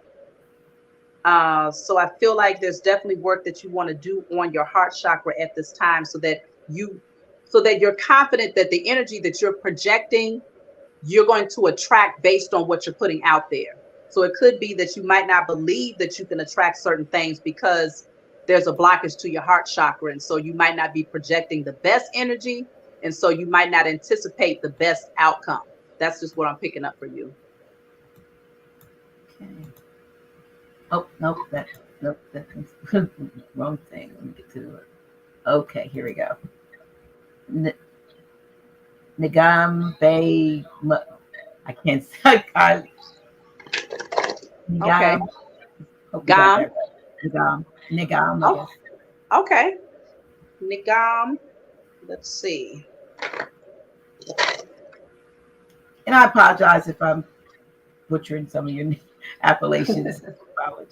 I do it all the time too, but I can still pick up on the energy regardless. Okay. So let's see. I have here material harvest. So you've been planting some seeds and something is growing. I feel like you can expect that your financial abundance is going to increase. Um, and if you feel like you was going through with the number 9 here, if you feel like there was a cycle that you was going through where things were not growing, that's coming to an end. You're moving towards a new beginning here. And so you can anticipate that, you know, the seeds that you planted is going to reap a pretty good harvest. And so I also pick up this energy of surrendering as well, with his hands up like that. So surrendering and just allowing, you know, everything, you know, just that energy of receiving, surrendering what you don't need, whether it's thought processes or fears surrounding your finances, and just having your hands open to receive based on the seeds that you planted. Pure Soul Bay. Okay.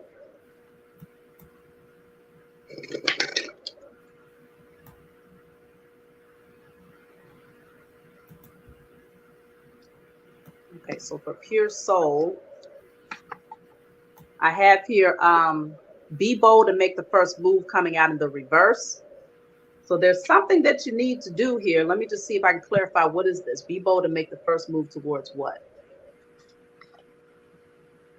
Your success. So you see this person is literally in action. So this is dealing with triumph.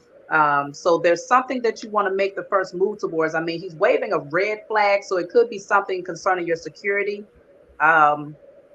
But also with the number 7 here is showing me that, you know, definitely doing the spiritual work to gain that confidence to move towards creating whatever this is in the physical. So yeah, triumph and success, you will move towards it successfully if you make the first move, but you're going to need to be bold enough to do it. And so solar plexus again is important for you, is what I'm saying.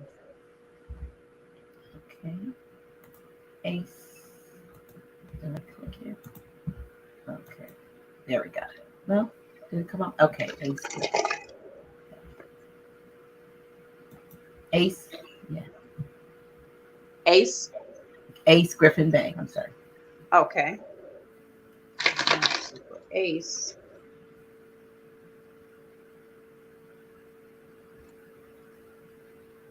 All right. So for Ace, I have here. Oh, you got material harvest coming out too. So it looks like you've been planting some seeds, and you can anticipate that you're going to have a pretty good harvest coming in as well. Let me just see. Oh, okay. So it says go wild, go wild. So this is that energy of being very confident and bold, strong Leo energy, stepping into that lion-like energy, knowing that you have the power, the strength, the authority. Things are going to pick up here. I feel like a lot of people respect you, and they recognize who you are largely because you recognize who you are. And so there's that energy of just shining and just collecting, you know, your harvest. You're going to receive a lot based on the work that you're putting in here. Okay. Sek Ma'at. Sek Ma'at. Okay. Ma'at. Okay.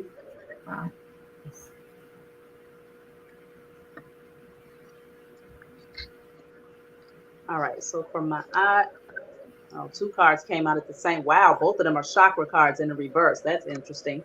So you have the throat chakra as well as the crown chakra. So definitely you want to put in work for both of these, throat chakra and crown chakra. What I'm picking up for you with these 2 coming out is that you might have a spiritual calling to like be a spiritual teacher. And you're needing to work on these 2 chakras in order to receive those divine messages so that you can then communicate them. And so if you feel like that's your calling, then yes, work on these 2 chakras specifically. Okay. J Black. Okay.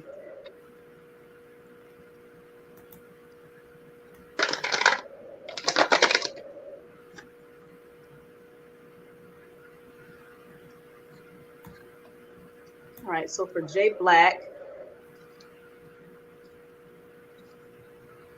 dang, it's hard to get a card out from you.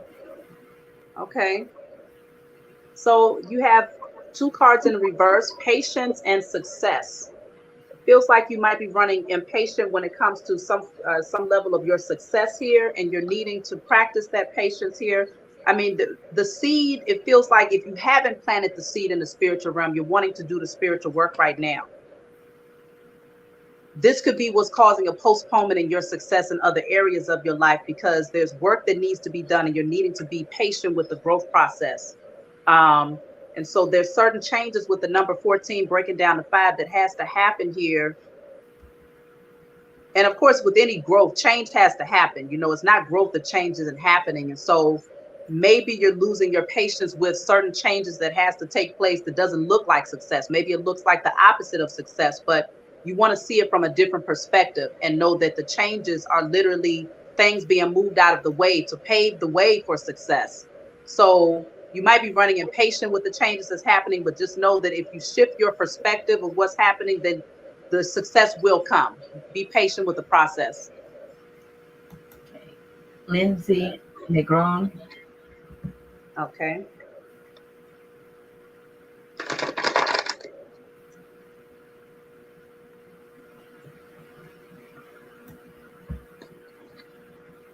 Okay, so for Nancy, so I have emotional withdrawal in the reverse. Yeah, that's Lindsay. Oh, Lindsay. Lindsay. Oh, let me shuffle again. Okay, because I was saying Nancy. Okay. Lindsay. Lindsay.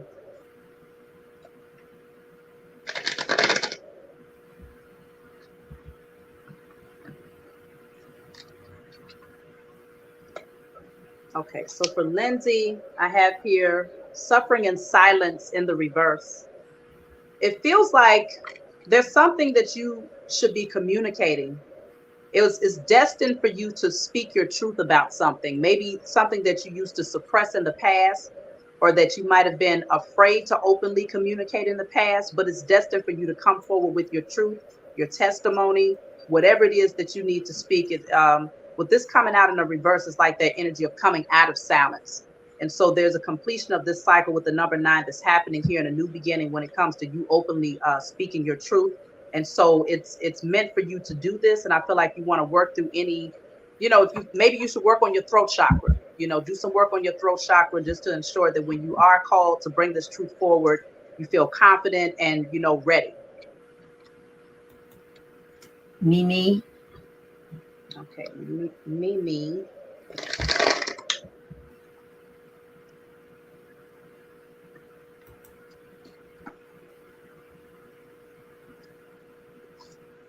All right, Mimi, you have here the waiting game. So you've been planting some seeds here, and it's a matter of growth. It's a matter of change happening. But I do see the harvest coming in.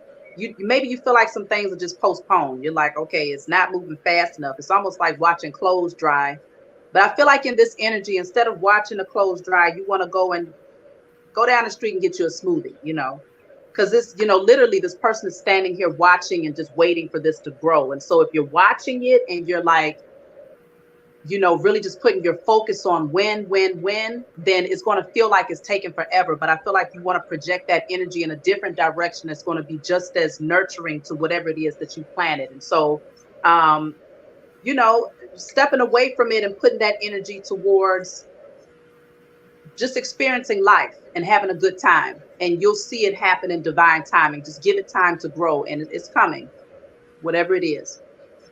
All right. Lynn Newman. Okay.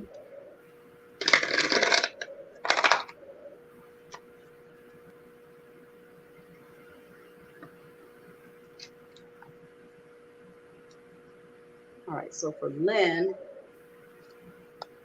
okay, I have 2 cards here. I have patience, and then I have forgive in the reverse.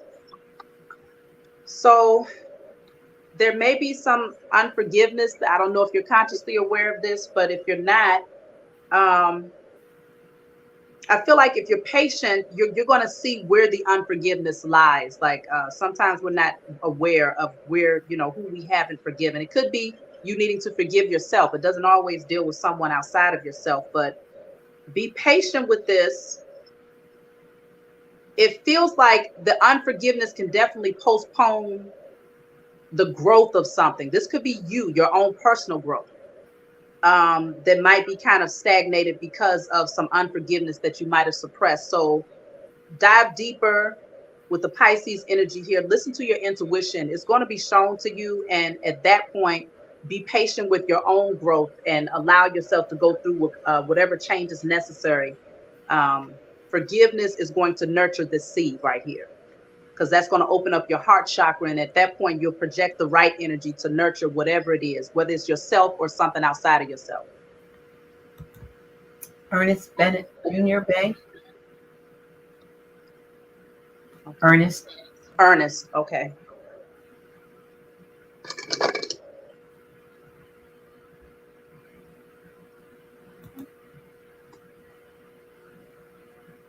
All right, Ernest. I have here suffering and silence in the reverse for you as well. I'm going to clarify that. Suffering and silence. So I have believe in your good luck in the reverse coming out too.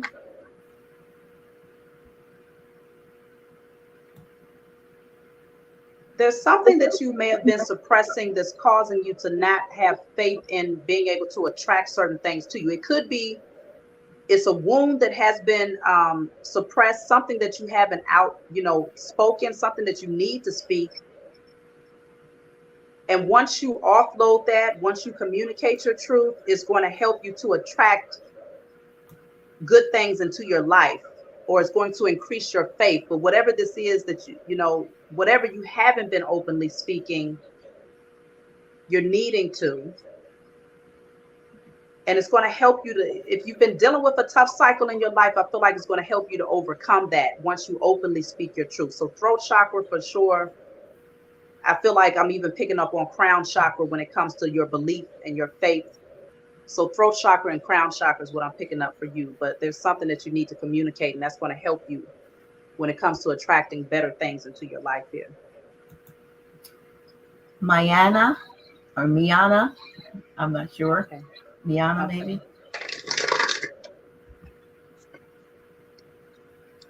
And I do want to say, because the messages are so short, if anybody needs a full out reading, then you can always email me. I think I did see my email. You've already posted that. I put it back up when it's being covered by their names. So. Okay, Miana. Let me let it scan. Yeah, Miana. Let me.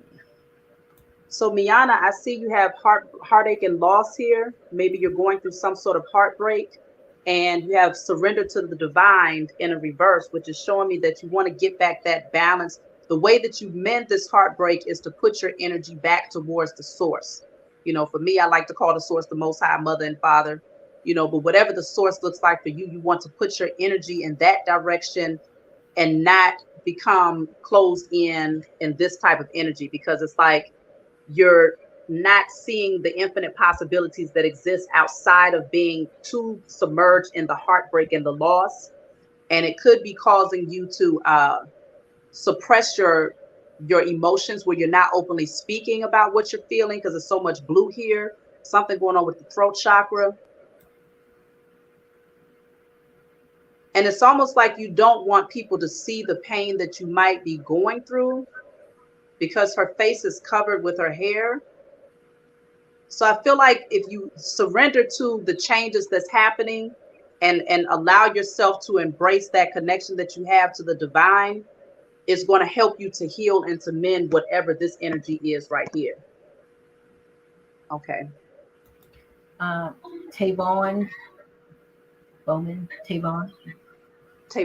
Okay.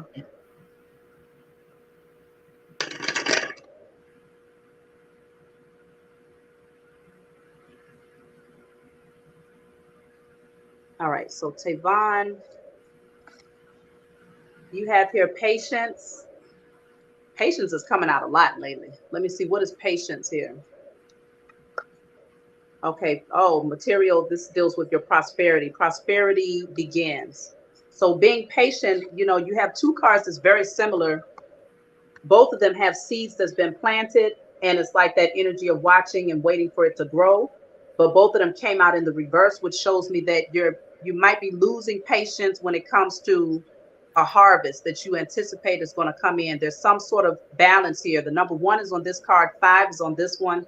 bringing them together with the number 6. You need to come into harmony here within yourself and find that inner peace, because it feels like you might be overly focused on the growth of something or anticipation on something growing. And, you're wanting to redirect your focus, plant the seed, nurture it, and just allow it to grow without monitoring it too much. Be patient though, and that prosperity will come in. Okay. Anya Wally. I apologize. All right. I apologize. Let's see. So I have the sacral chakra. Let me see what's going on with the sacral chakra. Oh, you got 2 cards here. Okay, the sacral chakra deals with the third eye chakra and attuned to the divine. Okay, it's backwards for me. Sorry about that. Okay, attuned to the divine is here. Both the third eye chakra and attuned to the divine both deal with your spiritual insight. Sacral chakra, I'm picking up on more so for you, creativity. I feel like your spiritual gifts will awaken if you have some sort of codependency or something that you do habitually. You want to clear that out so that you can awaken your spiritual gifts right here.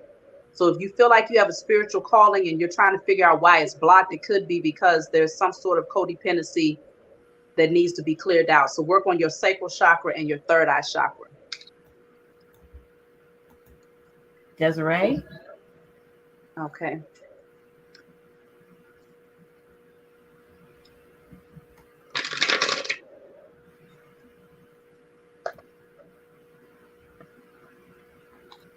And those of you who've already had your readings, if you want to say, something in the chat, I see somebody said hit the nail on the head and everything, put a comment in there. Yeah, I am curious to know, because I can't see on this end, but I like critique, good or bad. It doesn't matter. I take it all, So, I got 3 cards for you, and wow, all of them are in the reverse. Well, and this is for Desiree. So what I have here is balance, spirituality, and practicality. Then I have emotions are running high, and I have work through your fears. So it could be that things may not feel balanced right now because there's more work that you need to do. I don't know if you're putting too much focus in on the practical things in life and not doing enough in the spiritual to balance out the energies, but it is suggested here that you balance out spirituality with practicality. I feel like doing the spiritual work is going to help you to overcome whatever these fears are. Got a lot of purple coming out in 2 cards, which indicates you want to listen to your intuition in regards to what these fears might be.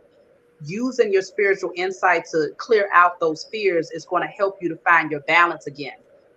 So definitely root chakra and third eye chakra.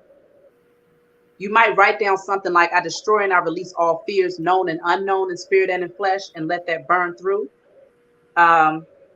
Because it definitely feels like the fears is what's throwing you off balance, whether you're aware of them or not, they're here. So do the spiritual work to clear the energy out. And I feel like things will balance back out for you, but consistently do the spiritual work. That's the important part. Okay. Medusa. Okay.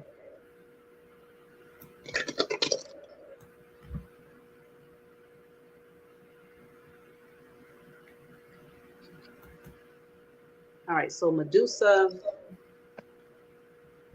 work through your feelings. In the reverse, it could be that you're suppressing your feelings and you need to make adjustments with allowing yourself to feel whatever it is you're going through. I have Aries here. This speaks on last quarter moon in Aries. So in the tarot deck, that's the Emperor, which the Emperor can be kind of stubborn and a little bit hard because he can be leaning too far into his masculine energy. I don't know if you would consider yourself more alpha, but it feels like you want to balance out your feminine energy so that you could start to feel more. So definitely I'm picking up heart chakra energy when it comes to that, and allowing yourself to, embrace both aspects of yourself, masculine and feminine, and it's going to help you moving forward. Ruby Thompson. Okay.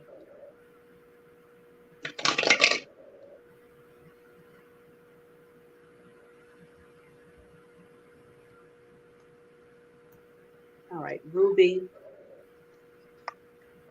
So I have transformation. So you're going through some major transformations. This is usually the death card as well, which indicates something might have been put to rest, whether it's a belief system or actual relationships or a job situation. Something, an ending has happened here. And this is actually going to help you to come out of your shell and to fly higher, though, because this is a butterfly. She's coming out of the cocoon and, she's transforming into that butterfly. So from that vantage point, you can see more opportunities and you can move towards them because you're a new person. And so heart chakra, green, she's wearing green here. I'd say do work on your heart chakra, but also, projecting the energy of love is very important here. Um, you might have gone through some changes, like a lot of chaotic energy to go through this death and rebirth. So embrace whatever changes you had to go through or that you're currently going through, because it's leading you towards a transformation that's going to change your life here. Charlotte Bell. Okay.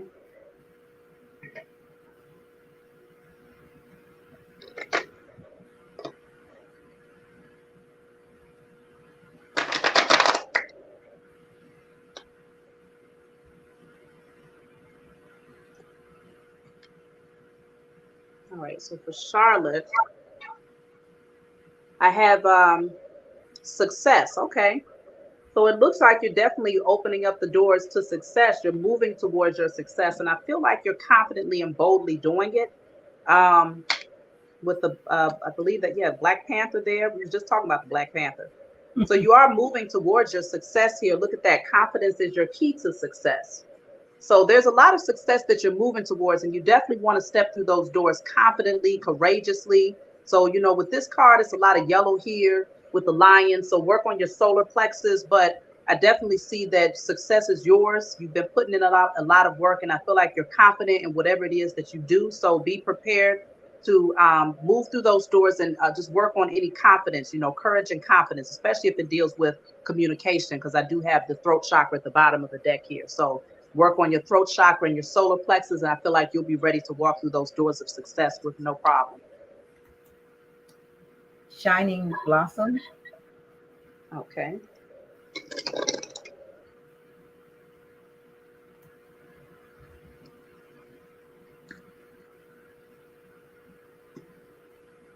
So Shining Blossom, you have the sacral chakra in the reverse. Let me see.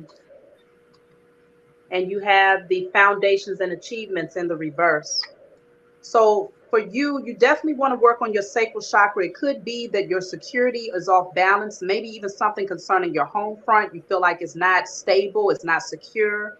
And I definitely pick up an energy that like your creative gifts might be blocked.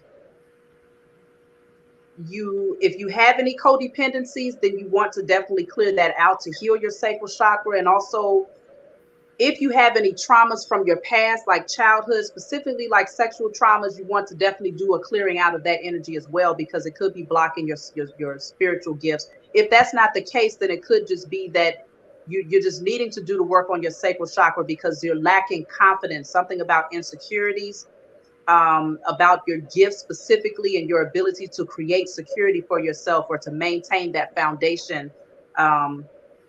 You might be wondering why that's happening, or why you can't awaken your gifts, or why you feel like your gifts have not awakened. It's because of your sacral chakra blockage. So I feel like you're going to have to go pretty deep with this one.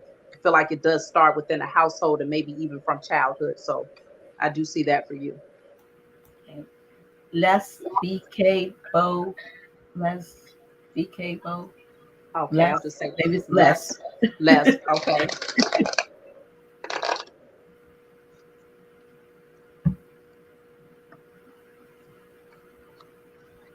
Okay, so for less,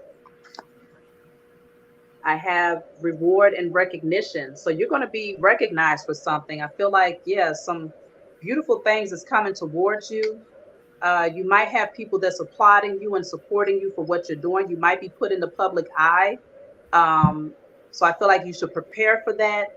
something about your creativity with the number 3 here. It could be something that you're doing that's attracting people to you. So you will be rewarded and recognized for something that you're doing here. And I feel like it's going to be very like unfamiliar. Let me pull another card just to see what this is. Okay, so you have harmony in the reverse. So if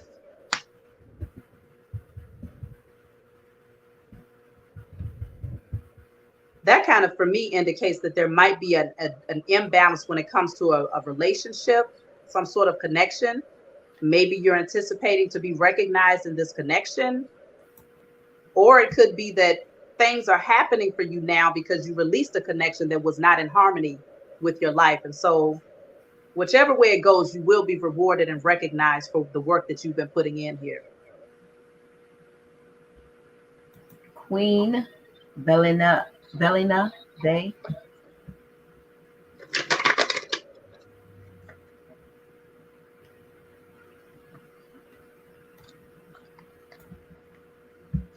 Okay. So for you, okay, I have 3 cards coming out.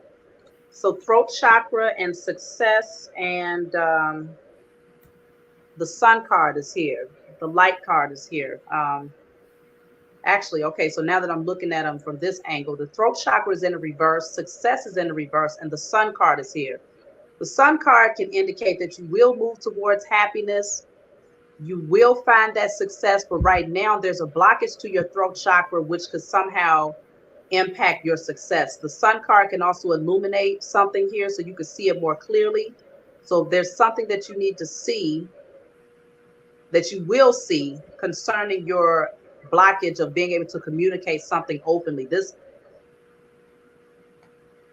work on your throat chakra. If you have a fear of speaking or communicating, and your success kind of relies on you being able to openly communicate, then this is where you're needing to do the work to heal. You might even be called to step into the spotlight because the sunlight is on her. So maybe if you have shyness or that energy of insecurity about that, then you're wanting to work on your throat chakra and your solar plexus with all this yellow here too. So both of those. Miss AJ. Okay. Do you speak about the chakras on your channel? I haven't had anything specifically, but I work with chakras, Okay. with AO scan and and with Reiki. Okay. Because I don't want to speak a The language that's chakras. foreign. No. Yeah, I think most people know about the chakras, but I think what a lot of people don't know is that the chakras tie into also physical ailments that one might be going through, as well as the meridians. We do that with AO scan, and some of those things I don't talk about on here because you run the risk of that being construed as medical. So when we go on the other platform, we'll talk about those things. But I think most people, they may not know how to clear, Yeah. or balance Okay. it, but they know that they're chakras. Yes. Okay. So then I have prosperity begins here for you. So you've been planting some seeds and the harvest is coming in. It's a new beginning here with the number 1 up there. Um, at the bottom of the deck, it says patience and planning. So it feels like you're just wanting to be patient with the growth of this seed that you planted here. It almost, I'm picking up a strong energy of springtime if you're wondering when something is going to come through. Because even for this card, we have the various seasons here with us being in autumn season, moving into the winter, and then it feels like it begins to blossom and you have this full abundance here in like more of the springtime. So something is definitely coming into fruition. Just continue to nurture that seed and it's going to keep growing. Chelene Howard. Okay. I hope I said your.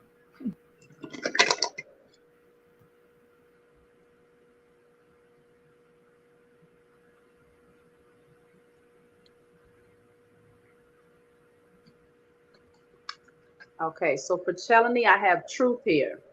So you're gaining some sort of clarity about something. And I feel like this is a deep truth because this person is looking out into the cosmos here. So it feels like whatever this truth is, it balances the scales for you. Something comes into balance with you having an understanding of something. Let me see what I get for truth.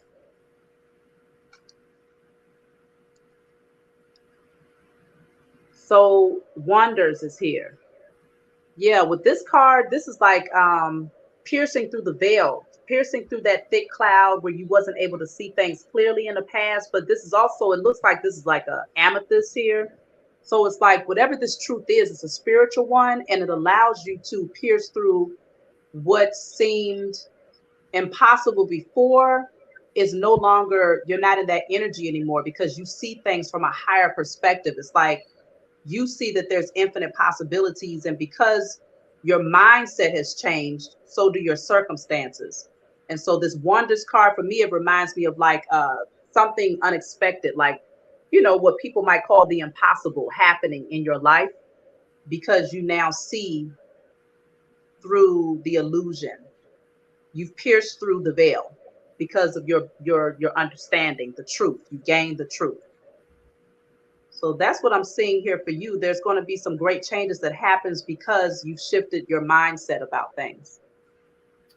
Okay, here's Marcelavine Doe. Okay.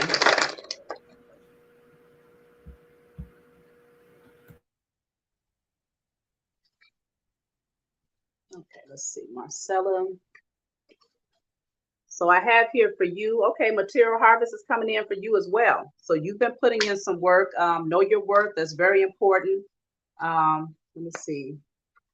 And then, okay, foundations and achievements in reverse. So it could be that you've been waiting on something to come in so that you can find some more balance and security when it comes to your home front or your, you know, just your security in general. It is coming in. So anticipate that it will, whether this is a new job or a new business venture, something will come in that's going to balance the scales here. So I feel like you're just needing to be patient. 9, 10, 11, 12, 13. Yeah, because it's still both of these cards. 9 plus 4 breaks down to a 13, bringing it back to a 4. So it's like you still, the security is there. So just know it's coming in. Cynthia Jefferson. Okay.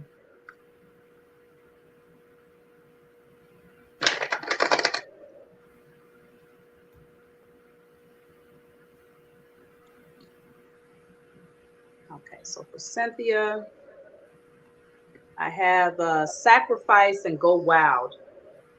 So these two cards are kind of opposite of each other because sacrifice deals with postponement and just kind of waiting while you see things from a different perspective. But then go wild is like that energy of take action. So it could be saying that right now you want to sacrifice. You might feel like you want to move and take action on something, but you're needing to just take the time out to stop for a minute and shift your perspective, then take action. So don't move too fast. Don't move prematurely. I feel don't be too impulsive with some sort of action here. Shift your perspective, see things from a different perspective right now, and then take action. Rowan Mason or Rohan Mason. Okay.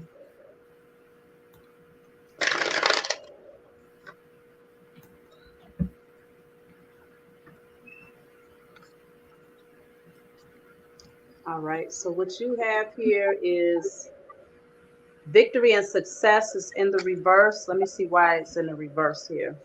Oh, I'm picking up something else from that too. And then power is in the reverse. So I don't feel like this is saying that you're not going to be victorious and successful. What I'm picking up just from the image is that you want to move in silence right now. Because this is somebody that's blowing a trumpet, like letting the world know I'm victorious and successful in some area. Don't say anything just yet, because with this power coming out in the reverse, it could be that people want to try to strip you of your power. Putting the wrong type of energy out there. So I feel like it's a matter of just giving it time. In the right time, it'll, you should express it. But right now, not yet. Keep it to yourself, and in divine timing, then you'll bring it forward, is what I'm picking up here. Okay. Do you have time for, we have a few more. We're almost at the end. I have someone here. Tanya said that I skipped her, Tanya Bunn, but I'm almost certain we did her almost at the very beginning. She was one of the, do you remember that one? I think I did. She just has to go back and listen, because I'm almost certain I did. You did her. But Okay. almond cookie. Did we do almond? Just a second. I don't believe I did almond cookie. Yeah, but Tanya Bun, I remember the word saying bun. So Sister Tanya, just go back and do the replay when we started this, and we did do you. She did do you, rather. Okay. I did. She So did. okay. Almond cookie, you got the heart chakra coming out. So something dealing with matters of the heart. Let me see what this is. So then you have attuned to the divine.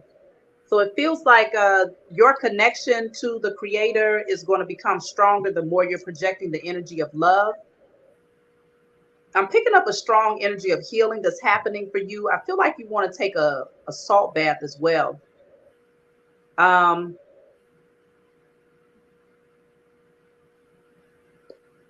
just need to pull one more. Happiness is in the reverse. Yeah.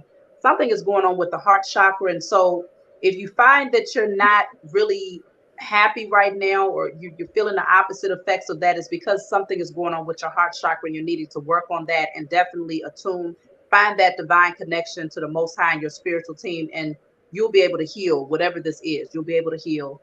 Um, because whatever is going on with your heart chakra is directly affecting your happiness here. Okay. Let me get to this other one. I'm wondering if they're asking. They, I don't know whether they're. I don't know whether maybe that's not clear. They're not asking for one. It has somebody else's. Let me see. Aman Al. Aman Al. Okay. Aman.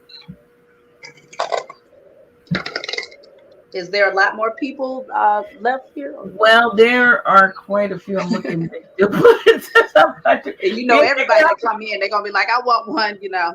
Yeah. I can do. I'll say about 3 more. Okay. All right. Okay. I apologize for those of you that didn't get it, but I will say, because I do put this out there for lives that I do these messages. If you have a question, you could set your intentions that whoever comes up next or the person after that their question will be in alignment with the question that you're seeking. So you can do that too to get your answers. So for mine, I have suffering in silence. There's something that you need to openly communicate, or that you're being called to speak here. Rest and rejuvenate is in the reverse as well. So finding your balance internally is going to be real important. There's some healing that needs to happen, but it feels like though for you,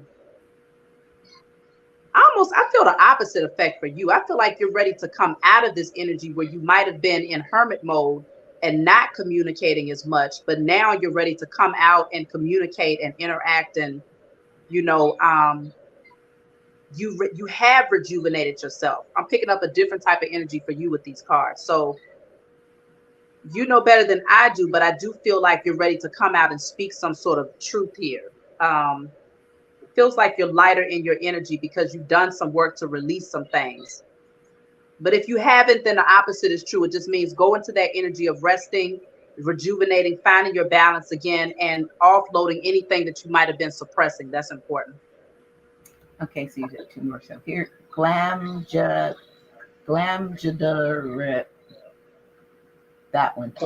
Okay, I'll take glam. Okay. Glam. All right. So for glam,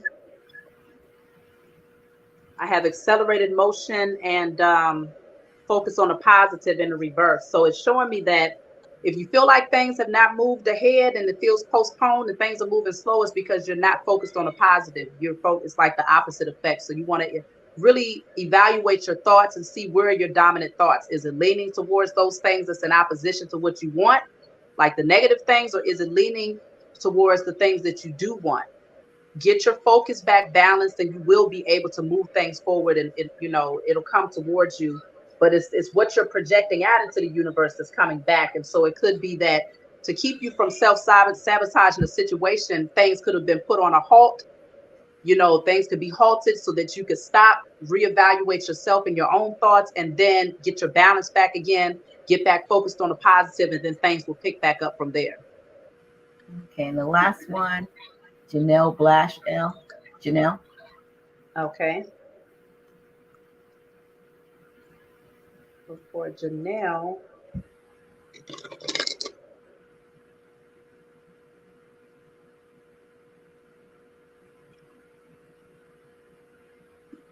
right, Janelle, I have wow, this suffering and silence keeps coming out here. So gateway, wonders, and suffering and silence in the reverse. So there's a door that wants to open for you.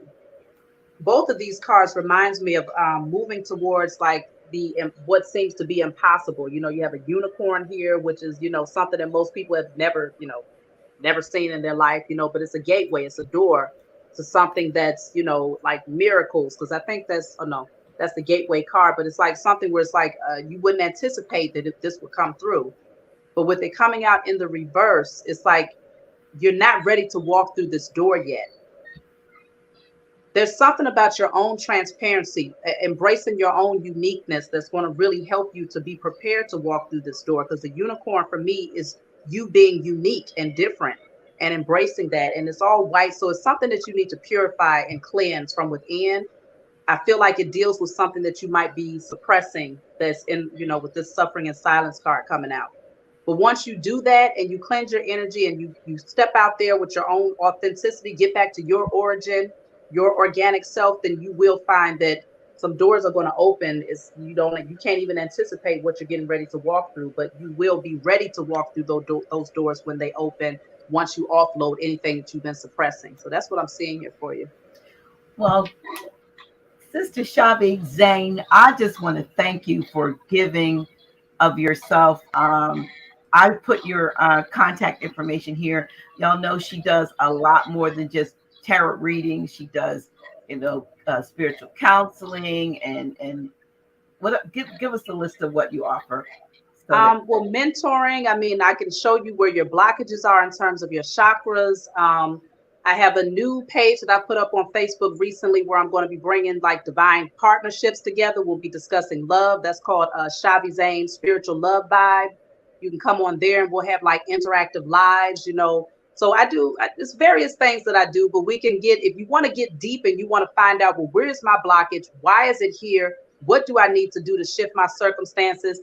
I can give you whatever spiritual prescription you need in order to move towards your destiny. So I can't really put a name on it. I try to define it, but I can't really define it so well. But it is what it is. I'm a vessel, you know.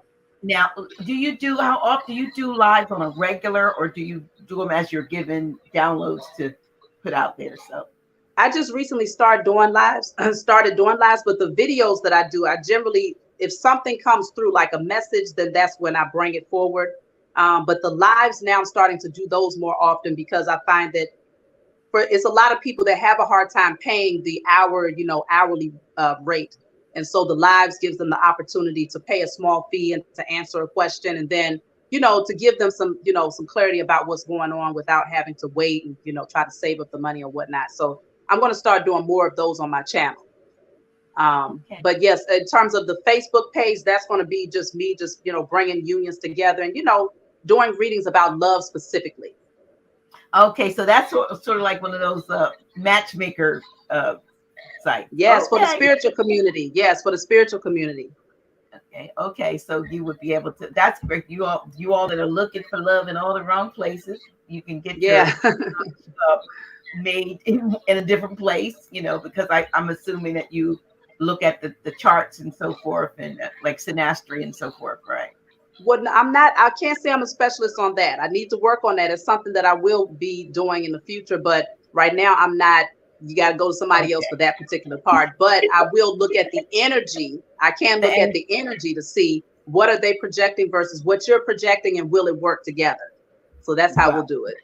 Well, listen, that is great. And like I said, I just want to thank you for coming on and sharing of your gifts, because you gave a lot, even 1, 2, 3 card pulls for folks, and you gave a lot of information that I'm pretty sure resonated with a lot of the people. And unfortunately I can't see but I do see some comments there from some of the folks that you spoke to. And okay. Well, thank you for having me on, Dr. G, and I appreciate all of you who was here to support the message, and I hope that you receive whatever clarity you need, and I look forward to anybody that wants a personal reading, and thank you. And check out Chhavi Zaine Tarot Investigator, which is her YouTube channel. She's also, like she said, Love Chhavi. Is it Chhavi Chhavi? Zaine, Spiritual Love Vibe. Spiritual Love Vibe on Facebook. Yes. Yeah, we still use Facebook. See, everybody else is on TikTok. They told me that Facebook is for old Okay. folks, but I'm an old folk. What? Well, see, I'm old anyway, so hey. Me too. That's okay. Right. But thank you so much. And hopefully we will be able to do some things, with the sisters. I mean, you got your group, and hopefully we can collab on some stuff and some presentation. I'll get you to be a speaker on some of the stuff we're doing, because we Yes. need to do that inner work. You know what I mean? And that's going to be a big part of being able to move together as a collective whole, like lockstep. We got to do the inner work. And so appreciate all of you all for tuning in. Please like if you have not, and share this video.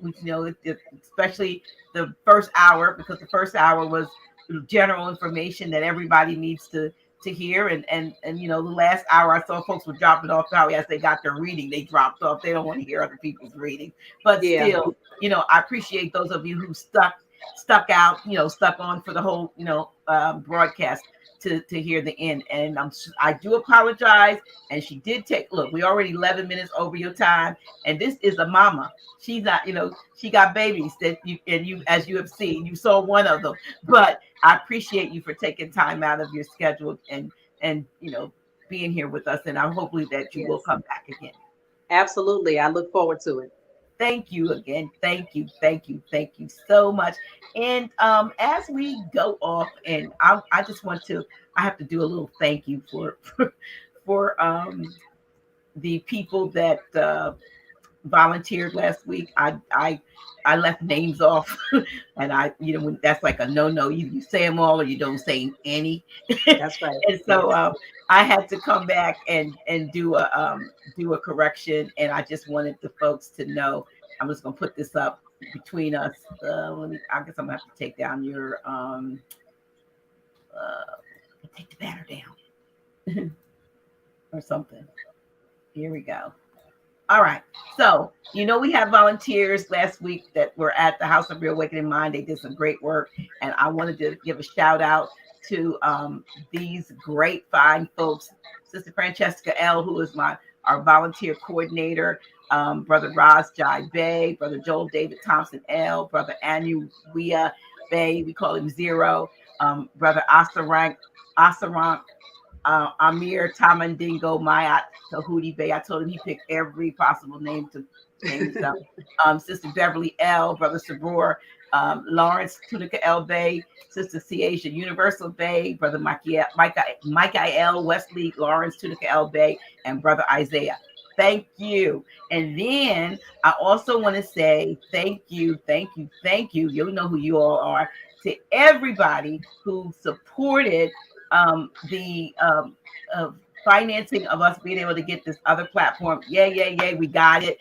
We're going to be scheduling some stuff real soon. That's that one where you won't have to be on Facebook or YouTube to see it, and we'll be able to have up to 10,000 folks on there. So this is awesome. Nice. We're going to be able to bring people like yourself, on there to do workshops and so forth. So thank you, each and every one of you. It's too many of you for me to name, but if you gave, then this thank you is for you. And I just wanted to make sure we did that. So again, thank you, Sister Chhavi Zaine, for being on the show.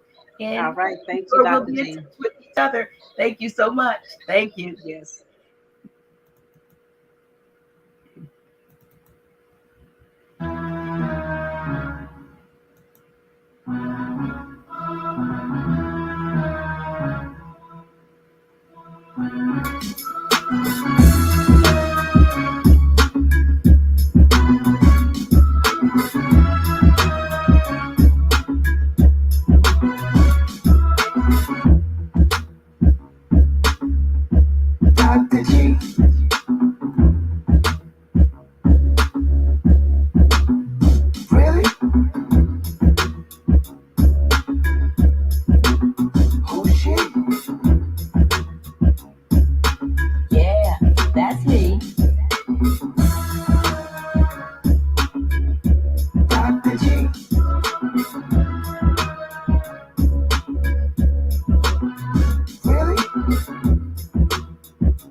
Dr. G.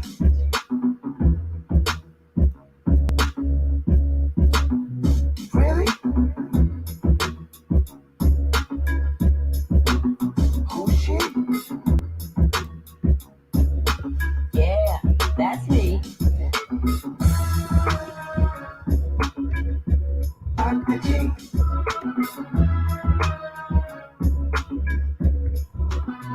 Really? Oh shit. Yeah, that's me. Dr. G.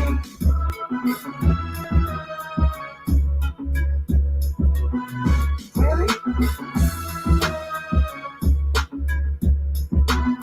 Oh shit. Yeah, that's me. Dr. G.